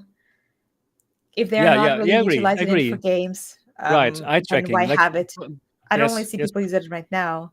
And it's right. probably like a really advanced technology that's also taking a lot of their resources. So I think Probably it eye might tracking will go. go. Yeah, probably eye tracking will go. Like from the leaks, there was no eye tracking in those Hmm. Quest 3 device that we saw there. So then it would make sense that it also goes. Yeah, well, eye tracking is amazing for forwarded rendering. We see it in the PSVR 2, but if the XR3 doesn't really need it, and if anyways the new Quest 3 games, they need to be compatible with Quest 2 for a while, just like Quest 2 needed to be compatible with Quest 1 for a while, then probably we don't need that forwarded rendering. Hmm. Yeah, yeah. Let's see. Exciting Let's year ahead of us, though. Like well. so many things are coming up. It's so Oh yeah, great. it's good. And yeah, so I'm truly excited for the Quest 3 starting from now. Officially starting from now. Oh, So we haven't even jumped off the PSVR 2 train. You're already no, excited about a new I'm headset. no no no no. Don't get me We've wrong. had it for less than a month. I know I'm totally implanted on that PSVR 2 train. I love it. You know, I will keep on covering it. I will do more gaming and stuff with it. I really love it. It's great. So I will stay on that Mhm. PSVR 2 train, even when the Quest 3 comes out. I will totally cover both. I'm, Team VR. We are here on Team VR. So I love Team it. I love VR. hashtag Team VR. Hashtag Team VR. Team I'm going to VR. put that more into my Twitter now. I By the like that. way, by the way, Steve, the VR flight sim guy, if you are listening to this, why don't you have a Twitter account yet? Like, he still He's off doesn't the have a Twitter grid. account. It's like he's Off the totally off the grid. grid. Like, I can write him a postcard or something Telegram. with a hashtag.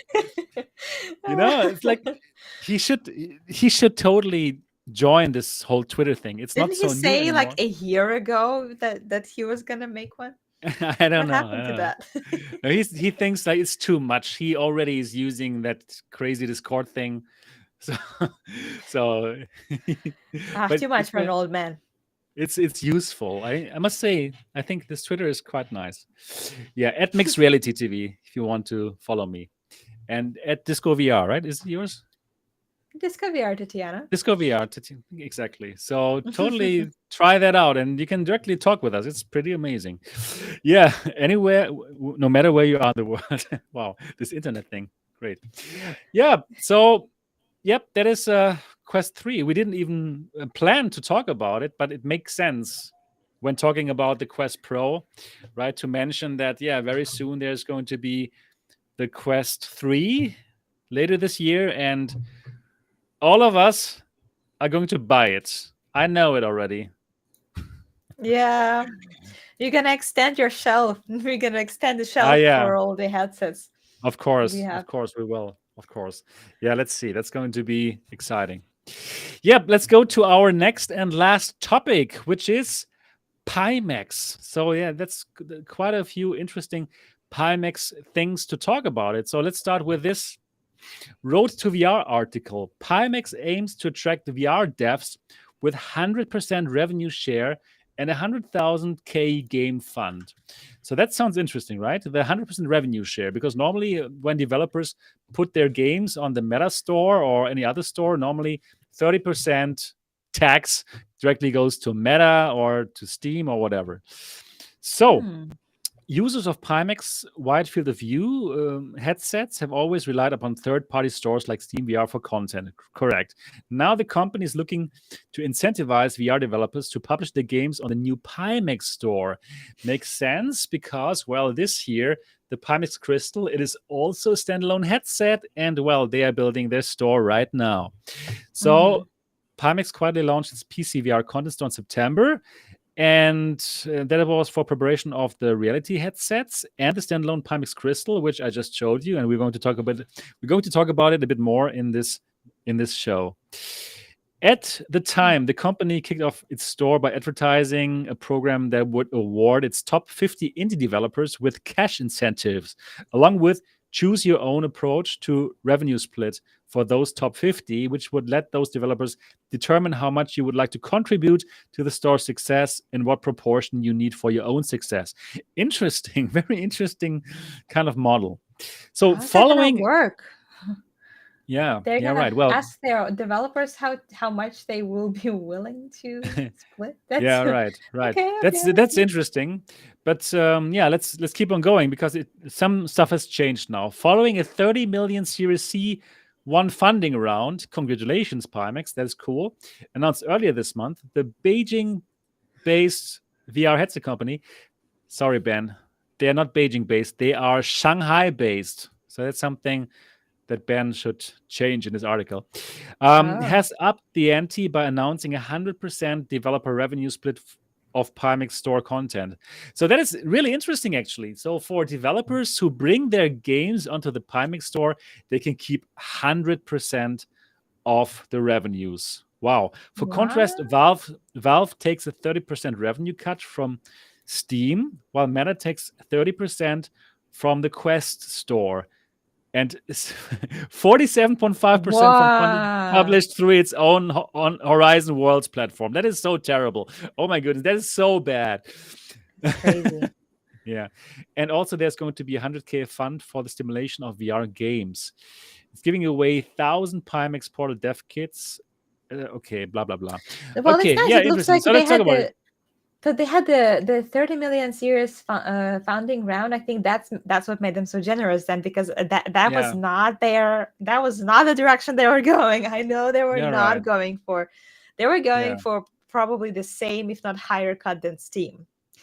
And now they're changing it to 100% revenue split. So they're really Good. putting all their Yeah, bets to give full freedom and power. money to the devs, Yeah, hoping that they will make money off of it later, because they will be yeah. changing it. It must be a limited time deal for developers. Like, it can't be forever, maybe for a year or something. Right. It can't be forever. That makes sense. But right now, I believe it makes 100% sense because they really, really need all those games that are on the Pico 4 store, for example. Like Pico did such a good job on getting all the developers onto their platform, right? It's the Still working same. on it. Yes, they're working on it, of course. And it's the same kind of challenge that HTC has right now with the XR Elite store. Like they also need to make it full so that it's interesting for people to buy things there, and they Yeah. don't have that, right? So Pimax is trying something here. They're trying to make it as attractive as possible for VR developers to get their games out of the store. It makes sense. I think it's a good choice to do that. But do you find it just a little bit odd how many resources they're putting towards a standalone store and standalone capabilities, while Yeah. we all know perfectly well that people are not going to be buying this headset for their standalone games? It's Yeah, not us a for sure headset not. for standalone. I mean, it's You're right. big, it's heavy, with its visual fidelity, you have to play games like Flight Sim, like Elite Yeah, Dangerous, like but agreed, super agreed. But demanding games. you're right. But we should not forget this device here, the Portal. Because the Mm-hmm. Portal, it is a 2D gaming headset like Switch, but here, this part here, you can make it a VR headset. You can make it a standalone headset. And it would not be attractive if there would be no games in it. Right? So yeah, it makes sense. So like I totally agree with you on the point. Like okay, I don't think people who buy the Pimax Crystal for what is it, like $1,600 or what, they don't want to play, I don't know, some mobile games. No, but people who buy the Portal, that might be a completely different story. They want to Mm. have standalone games. They want to have Walkabout Mini Golf. Heck, probably I would like to have Walkabout Mini Golf on the Crystal if I want to use it as a standalone headset. So yeah, Okay. I yeah, mean, I yeah, guess they try to do as much as they can with the tech that they are. I mean, if the technology is already there, so why not take advantage of it, right? I guess that's it. Portal is still like a wild card for me. Portal is something yeah, that are hyping up so much, but it's not something that we have had very good experience with yet. And yet they try to convince us that it's going very well, and they are going to be like the best Android handheld on the markets, which I hope they succeed in that. It is taking quite a bit of time. yeah. Exactly. So yeah, I think it's a good move. Obviously, it must be time limited, but you know what? Even if they didn't do it, and if they would still get 30% from the developers, actually, it doesn't make a difference, because how many people actually have a Portal? Like zero right now. There will be people who have a Portal, of course, but then how many people really have a Crystal, or will have a Crystal that will actually buy those standalone games? So even if they would take 50% from the developers, what kind of difference would it make? Like zero. Like how much money would they make with this store? They would need like millions of customers, like on Quest, for this kind of thing to mean something Mm-hmm. really important, right? Even now they're saying, okay, you get 100%. How many people will really buy games on that Pimax store? Not many, Yeah, and right? it would So make harder to get devs on it, so that would be a lose-lose. yeah, right, exactly. So it makes so much sense. It makes absolute sense for them to come out with that. Okay, you can take 100%. We just want to kick this off. Why not? Good Mhm. idea. Yeah. So Have you watched the sounds great. the videos on the Pimax YouTube channel with like their own unboxing and stuff? There are people in the chat who say that is like the most embarrassing Oh, unboxing video you've I ever done. really don't think Pimax is doing themselves a favor. Is was No, also Yeah. also there's like a through the lens comparison between the Pico 4, between the PSVR 2 and the Crystal. And I just looked at like one moment of it, and like the PSVR 2 looks like completely shitty. And the Crystal looks super nice. But come on, like check out my PSVR 2 through the lens video, how it can look. Like, yeah, it can look really good. So Pimax is not doing themselves a favor with these bad and videos, in my and look opinion. up What do you and look, think? I'm still waiting on my Pimax. Like I've received multiple confirmations that I will be receiving it, but I still don't have it.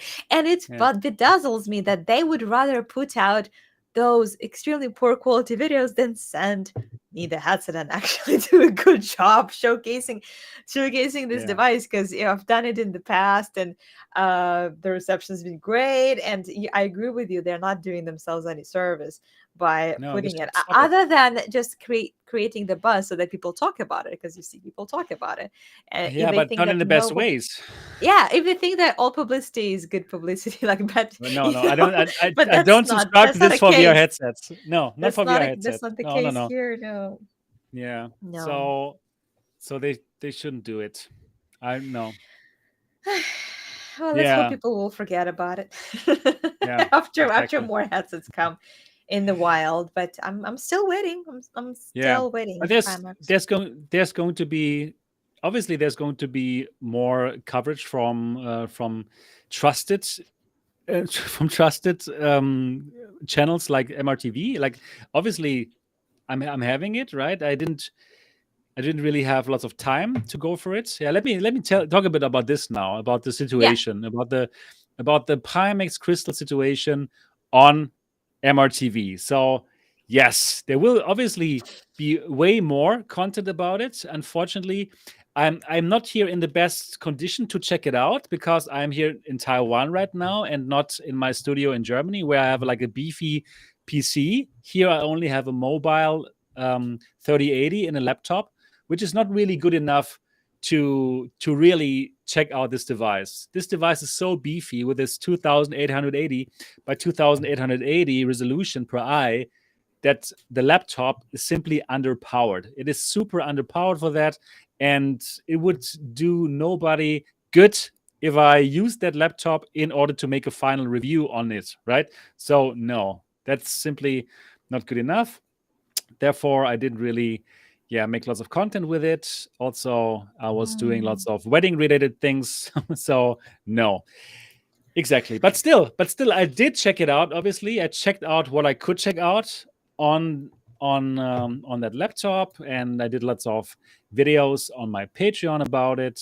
And for people who want to see all that good stuff on my Patreon, I can absolutely recommend you to go there. mrtvelite.com will set you back $5, and it's so worth it in my opinion.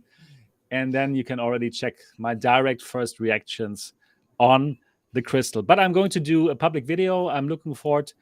Actually, I was looking at it to do it tomorrow. I still have one day left. But then, and I'm not sure if everybody knew that, I'm going to go to China. I'm going to China to actually meet Pimax in Shanghai in their office. The first time that I'm there. And at the Pimax office, obviously, there's going to be a 4090 Beast PC that I can use to check out the latest version of the headset. This headset that I have here, it is from the CES batch. So yeah, they went to CES with these batches. This is the headset from the same from a batch similar to this. So this is the headset that I and Voodoo Thomas, another German content creator, got.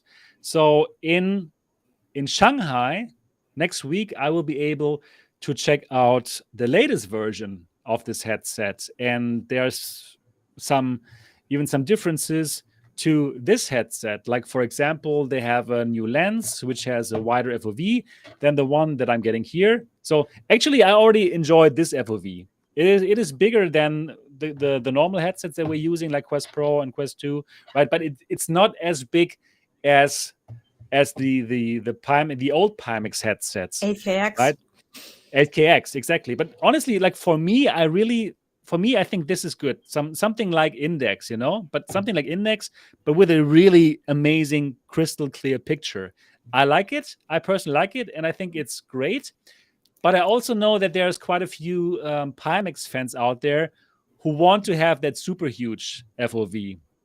And how is the situation for you, Tetiana? What are your thoughts on that FOV thing? Is it enough for you, like it is here? You also have looked through it at Totally. the roadshow. Oh yeah, I've checked it multiple right? times. I've checked it during the roadshow first when it was not like completely ready. Then I checked it at CES 2023 in Las Vegas when it was more ready. It's still not completely ready. And I have, like I said, I have multiple confirmation that they will send it to me. I still haven't received it. They went ahead and shipped it to the only two content creators, which is you and Voodoo. And at least based on what they said, I should be the third content creator to receive it. Okay, cool. You guys. Great. I don't know what the holdup is, but anyway, out of my control, I'm bugging them. I can do. I can tell by this conversation. Yeah. But I did like the FOV is something that hasn't changed since I tried it at the roadshow, and I was just raving on and on and on about it because even though it's smaller than 8KX, I enjoyed it more than 8KX because it had no distortions at the edges. That's the point. It's so that's it's so. Yeah, that's really. I like it. So good. That's the point for me too. I really enjoy it because it's like if you're coming from the Vario Aero, for example, it's going to be a revelation. Like the vertical FOV The is nearly vertical. it's nearly the full human vision field of view. You know, Depending on your IPD or your eye setting, of it could be full yes, vision. I mean, it's kind could of be, yeah. weird because I can see just a little bit at the top, and I absolutely cannot see the edge at the bottom. So Right. it's super wide, yeah. Maybe some of you have watched my roadshow video, but if you haven't, what impressed me most is that they had Pimax Crystal, Pimax 8KX, Quest Pro, and Vario Aero in the same room, which means that they were not afraid to have you put them on one after another and compare it. I mean, what other company would do that if they had some kind of fears that Yeah, headset right. underperforms? And I tried them all, and especially Vario Aero, which is like the king of clarity. And indeed, the clarity was just as good on Crystal as on Vario Aero. Which is Absolutely. amazing because it's cheaper.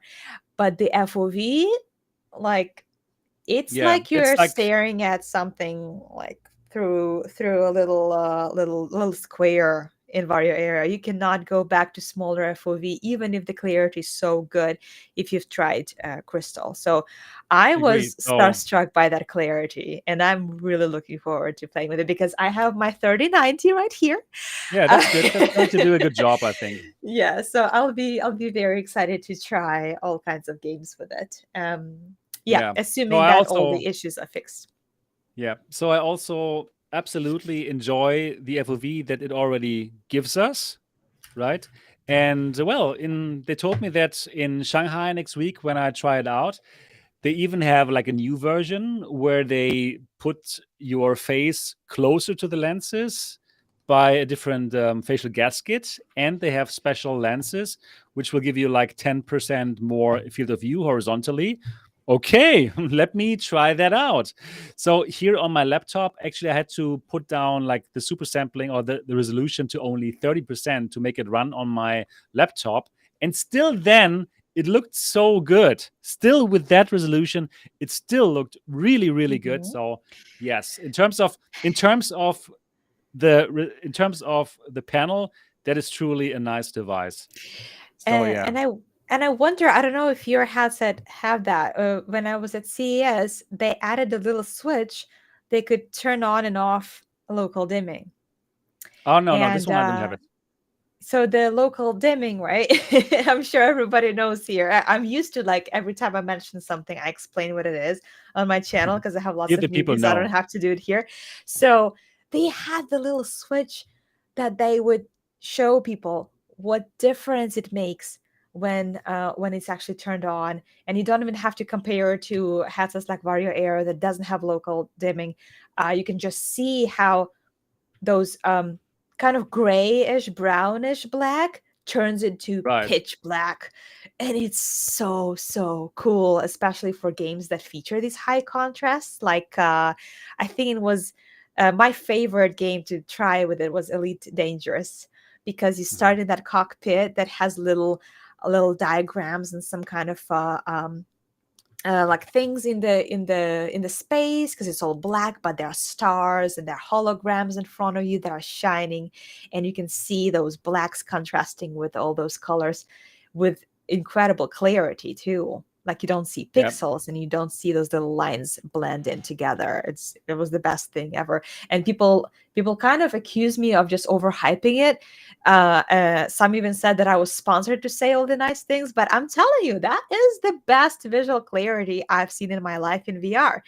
And especially when True. after seeing that, I had to comment on the imperfections of PSVR 2 because I've just Yeah, tried the best of VR course. ever. Yeah. So it's not the same, but yeah, it's exciting times. Super Right. exciting times Absolutely. for Team VR. Absolutely. Yeah, but unfortunately, not everything is there yet, and you have not seen everything on the road show. So if you really have it, and if you really can try everything, then you will see some other things. And I will totally talk about this in my video tomorrow about it. but not everything is perfect, and some things are simply not working yet. This is not ready. Yeah. I think Okay. this much I can say already. Like Yeah. so like the standalone mode is not working at all right now, Oh for no, example. standalone mode. I never tried that Then one either. right, That's why right, I'm so right. So skeptical I about have it. no idea about it. Then also like the eye tracking is not working, so I couldn't try that part. So that's also No. why I cannot make a review of this headset, simply Oh goodness. because it's not ready at all. It's super not ready at all. I can't believe it. I mean, I absolutely can't believe it because that was the main question. They're so optimistic about their timelines. Every single time, it's like it will be ready in 2-3 weeks. 2-3 weeks, we'll do everything. It's not Everything so will be easy. perfect. That's the You point. That's the point can't. of Pimax. You They can't. really need to stop over promising. The device is Mm. really nice. The device is really nice, but like if you look at how they introduced it with that video, like showing like, oh, you don't need to make any compromises as a Pimaxian. Like, wow, it's like you totally get everything with it. Your expectations, they can just be disappointed. Right? Because they Oh said like, yeah. okay, super nice FOV, 125 horizontal FOV. Like, no, no. It is a good FOV. It is an FOV that is bigger than other headsets, and Mhm. I'm super happy with that. Just before we went live, I was in the headset actually for another hour, but it's not 125 degrees. So instead of like over promising and therefore under delivering, why not just say, hey, this is a really nice headset. It can do like, I don't know, 105 or 110 degrees horizontally, which is still bigger than Quest 2 and such. But it has a super great visual clarity, and it has the same or better visual clarity like Crystal, but at a way bigger FOV. Like, okay, like sign me up. Yes, you know? Yeah. And then they could be revealing new features as like little surprises instead of reveal everything and then not Yeah, deliver on half of those things, which is a lot more disappointing than not exactly. talking about them Yeah. at all. Yeah, I completely agree. Anyways, exactly. But anyway, let me talk a bit about the headset. Something I will obviously in my preview, not review, that perhaps most probably I will do tomorrow. I will obviously talk about everything that I found out in my time with this device, with that, not final software and hardware, and I will tell people. But let me give you some interesting parts, positive, but also some things which are a bit, negative. So let me just go ahead with that. So I was so surprised about this here. Let me put that here a bit bigger. Here, this is the controller, right? Yeah, that's a Quest Yeah, 2 controller. exactly, exactly. I mean, Quest No, no. controller. Yeah, right. No. This is the controller of the Pimax Crystal, right? Mhm. And Yeah. Yeah. just like you, I thought like, okay, this is just a copy. This is just a complete copy of the Quest 2 controller, right? That's what we Yeah. all thought. It uses the same. I mean, I know that they've been changing it a little. I mean, You know what? rewiring it. Okay, now this is going to be like a world premiere. Like I told my Patreons on Patreon, right? What I found out. I found out that this controller has full capacitive finger tracking for every single finger. So even here, Hmm. even the pinky, even if you do this here, this will be Yeah. sensed by this controller. And actually, this Okay. is better. This is better than the Oculus Touch controller. I'm Hmm. saying I was so surprised. So I was in Half-Life Alyx, just Hmm. doing Hmm. things and trying to take some things, and yeah, suddenly all of the fingers were moving, and like what? And like it's like what? Just like on Index, the same thing. So Okay. you So don't even have to touch it. It's like when you get closer to okay. this here, already the finger will move. So that way, probably trying to deter people from buying index controllers then, because I think finger Yeah, tracking is like the main thing people want, and that's why they want to keep yeah. using it. And you know what? Interesting. Yeah. That is super interesting, and that is probably super interesting for people who love something like VR chat, where you want to do these kind of things like flipping a finger or whatever. So at least they exactly You- like Palm Surf just did it, right? Just said it. They totally over delivered on the controller. Like they under promised on the controller. They didn't say anything about it, but at least this is one thing where they totally over delivered. This has full capacitive finger tracking for all your fingers. Oh my god, Pretty cool. that was so funny to find out. But how's the actual tracking though? Like the actual Yeah, tracking. Have you tried it's like I of don't know, Beat course. Saber? Yeah, of course. It's good. It's honestly better than I would have expected. Like I expected bad tracking for some reason. I don't know why. Probably because of the talk that we had here before when we talked with Martin and he said like, okay, they had to improve on the standard Qualcomm tracking, but I didn't have problems with it. Okay. So I was playing all these games and it was fine. It was absolutely fine.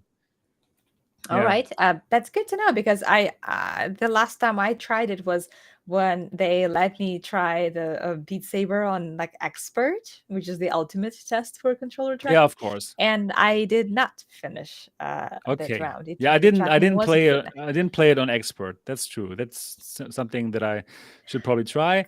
But even with Index controllers, I will lose at expert. So probably I have to No, find but like, something else. but it's hard to tell if the tracking is perfect if you just play regular games, especially if it's like a flight sim where you don't need to move your controllers very quickly. But Yeah. something like a rhythm-based game, fast-paced, Right. that's where you really see it. Yeah, So I'm right. curious if That makes sense. I mean, if play they Beat had Saber. time. If they had time to add finger tracking, I assume that they would have to fix the regular tracking first before they Yeah. added something like finger tracking. So Right. I'll be happy Right. to try it. Right. Yep. So that was a good surprise, and also like like what we have found out already. The resolution and stuff, it's amazing. It must be incredible with a 4090 or even with the 3090. Like I said, like even putting it down to 30%, the resolution, it still looked really good. So I like that. Yeah. However, there are also some things that I found out which I didn't like, and let me also tell you already about it. So this is why this is a really good podcast, right? People who listen to it, they find out about things first. Yes, first of all, that audio here, let me go here again. Let me make it bigger. That audio here, that solution here, that it's supposed to be something like Quest or Quest Pro, and that sounds really bad. In my opinion, that sounds not good enough. Like yes, you can totally exchange it for the DMAS for other headphones, the ones that come with the 8KX, and that probably you should do. And for people who pre-order the device, they will get it for free. But in my opinion, if they don't manage to improve this audio, then this is not good enough for that price. So yeah, that is something that they have to change. Anyways, they told me already, okay, I should try it next week in Shanghai because they have obviously improved upon it. So that's something that I'm looking forward to. Yes, that is. What about microphone? Have you tried? Yeah, that? microphone is fine. Microphone is okay. No microphone popping. No, it's okay. It's like Quest Pro? fine. No, better than Quest Pro. No popping. Good. Yeah, you're right. It's a low mark. It's a. Yeah, It's not too hard to be better than Quest Pro. It's pretty terrible. Yeah. So that's one thing that's, in my opinion, DMAS should be on these things. So if you pre-order now, the DMAS will be there already. But also for people later, this should be better. This should be at least as good as Quest 2. Right now, it's not. It's definitely not. Like this, the version that I have here in my hands right now, that audio is not good enough for the price. Yeah, Hmm. and then I also found out something else, which is a bit more concerning, and that is that the local dimming, as Oh, tell nice me. as nice as it is, if everything is completely black, then yeah, of course it's great. But unfortunately, if within the black stuff there is something else, like for example in the kayak mirage level, in the night level, if the moon is reflecting in the water, for example, then you have like a lot of blooming, and that is bad. Blooming is the problem when you can see the backlight like shining over the thing that you actually want to illuminate. So local dimming is that you can actually turn off the backlighting when it's black, right? But the area that you want to illuminate, that will shine. And blooming means that it will shine over the object that you want to illuminate. So blooming is Mm. unfortunately right now with this device that I have here is quite a big issue for me for this device. So yeah, that is actually really something that they need to improve on. And I talked with Pimax about it and asked them, is is it as obvious for you as it is for me? And they acknowledged that this is something that they're working on. And again, they told me when I come to Shanghai next week, they will show me a new algorithm for the local dimming that improves on that a lot. That's what they say. Yep, but I need to put it Mm. out there, right? So right now, I think it's a fantastic headset, but it is in that state that I have it right now. I don't think it's fulfilling all these promises, and they're working on it, and it's still quite a long way to go. Yeah. Hmm. Kind of suspected that. It's almost like a proof of concept, right? They showed really nice clarity and FOV and the potential of local dimming. Yeah. Obviously, when I tried it, it was even further along than the headset you're holding right now. So I guess what it makes us excited about things that will happen, hopefully. Yeah. I mean, I hope they will be able to get this headset to the final stage. I'm a little bit concerned because of how dispersed they are in their investments, like with the portal, the standalone stores, and they just might not have enough resources to complete this on time or complete it ever. I don't know. Um, but just knowing Yeah. that we are getting so close to getting that quality of VR, just Yeah, it's driving me crazy because we don't absolutely no. have This it. is this is really absolutely an amazing device. And the thing is, the problems that I found out, Yeah, they no, can be very solved. clear. They Hmm. can be solved in software. Like it's an algorithm that needs to be like fine-tuned. Like for example, like for the example that I mentioned, like the kayak mirage night levels, where you see the water and you see the moonlight reflecting.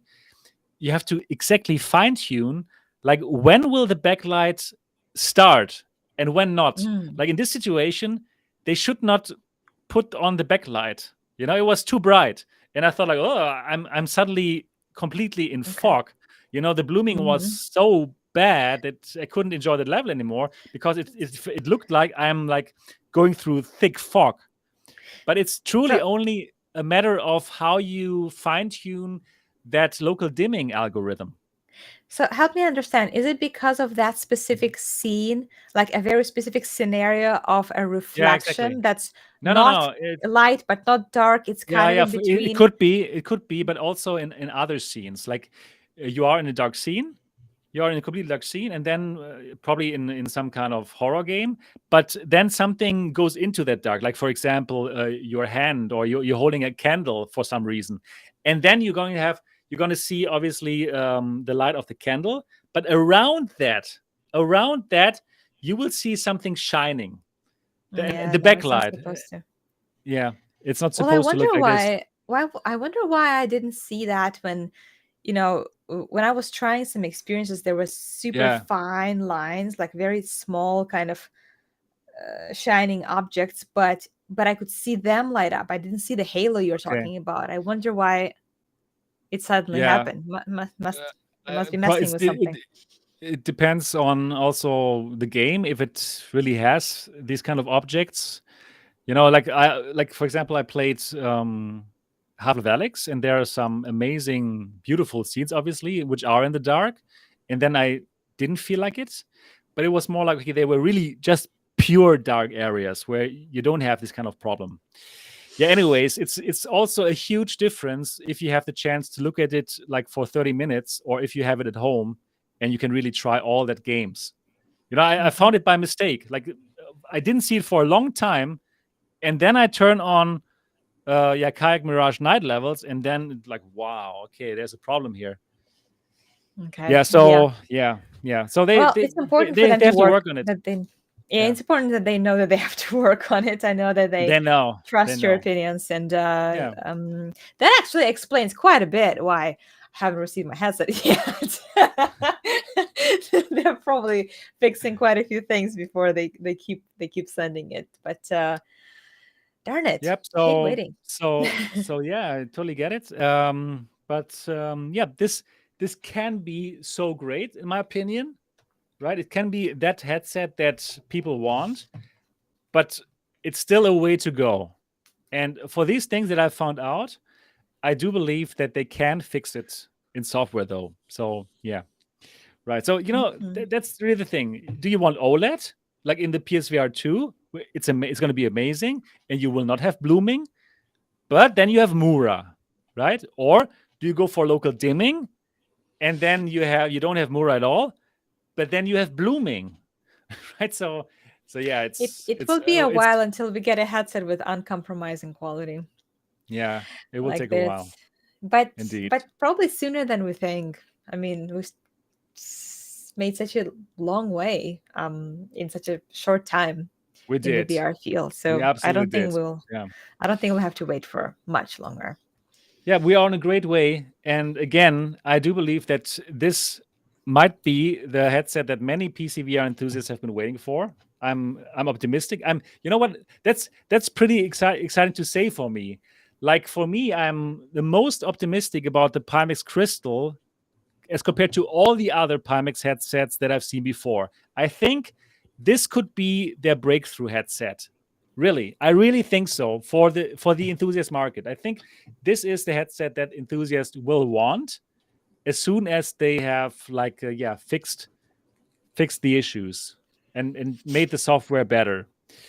Yeah. But still, it's a great promise. It's not yet fulfilled, but they are on a way, and I'm looking forward to see the latest model in Shanghai. I'm looking forward to check out the latest software that they have in Shanghai. I'm looking forward to try the wide FOV lens in Shanghai. So lots of things going to happen in Shanghai next week, and I'm going to bring you over there. Yes, I will obviously let all of you know, and for all the Patreons, I will totally let them know what's going on. So yeah, mrtvelite.com. It's a good Patreon. Awesome. Yeah, looking forward to your coverage. Yep, that's going to be interesting.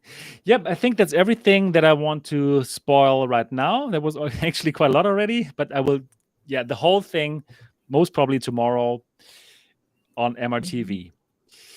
Yes. Yeah. Good. I think we're good. We're done for today, right? 2 hours again. Oh yeah, yes. We've covered a lot. So many headsets we talked about today. PSVR 2, Quest headsets, Pimax. I mean, Quest 3. Full episode. Wow, it's a great episode again. It's a great episode. And before we end this episode again, we would like to say thank you to VR Optician for sponsoring this. So if you want to have any kind of lens insert for any of your headsets, for example, the PSVR 2, then you should go to vroptician.com. They're making fantastic lens insert, German quality with Zeiss lenses, probably the best quality that you can get for lens inserts. Big recommendation, not just because they're sponsoring this podcast. Yes, that is everything that we got for today, right, Tetiana? I think so. Yeah, that was a great topics, and love discussing them all with you. I hope that our viewers enjoyed listening to this show as well. Absolutely. And if you did, please give it a thumbs up right now. And if you even want to do a bit more, then we would appreciate if you would give us a 5-star review now. It is so simple. Get out your iPhone or iPad right now, find the podcast app, find the Next Dimension podcast, and give us a 5-star review. That would make such a big difference, and that would help us a lot and more people to find this podcast. That is everything that we got for today, and we're looking forward to see and hear you next week. I'm not sure. I'm going to be in Shanghai though, so I'm not sure if I can make the podcast. Yeah, let's see. Or probably it's going to be a special episode from the Pimax office. I don't know. Let's see. So you're traveling all the time. I'm traveling right now. I'm a heavy traveler right now. That is pretty cool. I love it. So yeah, thanks for watching and listening, and see you and hear you in the next episode. Until then, bye-bye. Bye. Oh, wow. What a crazy long show again, right? And just the two of us. Like, if there's 3 people and a 2-hour show, it feels a bit more relaxed, right? Because in 2 hours, you and me have to talk the whole time. With 3 people, Yeah, with I've had 3 my people, water. yeah, that's good. Me too. But with 3 people, it is a bit more relaxing because sometimes one of them can relax, right? Sometimes we're just fighting. So, You're right. You're right. So it's not always so relaxing, but I mean, we've recently had the largest attendance, right? There were like 5 people in the same episode. Yeah, right. So yeah, we've done it all. We've done it all. 2 people. We've done it all. From 2 to 5. It's always good. It's always going over 2 hours. So what is your that variable. what is your favorite number of people in the show? 2 or 3 or 4 or 5? I think we've done 3 more often than any More other number, often, so that is right. a pretty comfortable size. But interestingly enough, it works with any number because Yeah, the you're topics right. are so interesting. Exactly. I didn't expect that we would have like a 2-hour show today. I thought like, okay, probably we can get over this with 1.5 hours. But yeah, cool. That we did Yeah, two hours.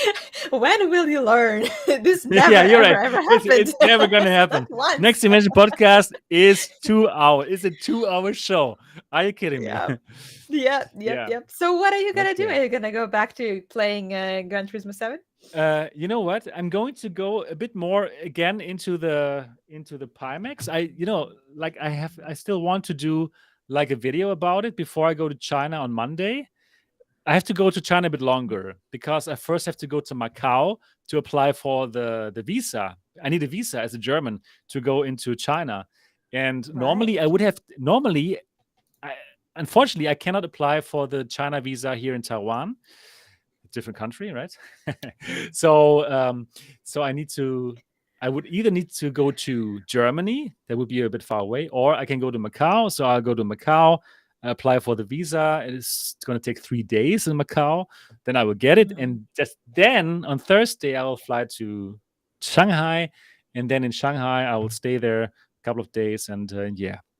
So lots of things going to happen. So tomorrow is my last day to make the video about the crystal. And yeah, I'll give my best to make it happen. Let's see. Sleepless night. Yeah, well, an all-nighter to make it happen. Yeah, exactly. Could be. But it's okay. It's, I love to work on this. Yep. All right. That's it for today, dear people. That was our little after show. That is part of the show. It's okay. So no worries. We know that we're still live. So until next time,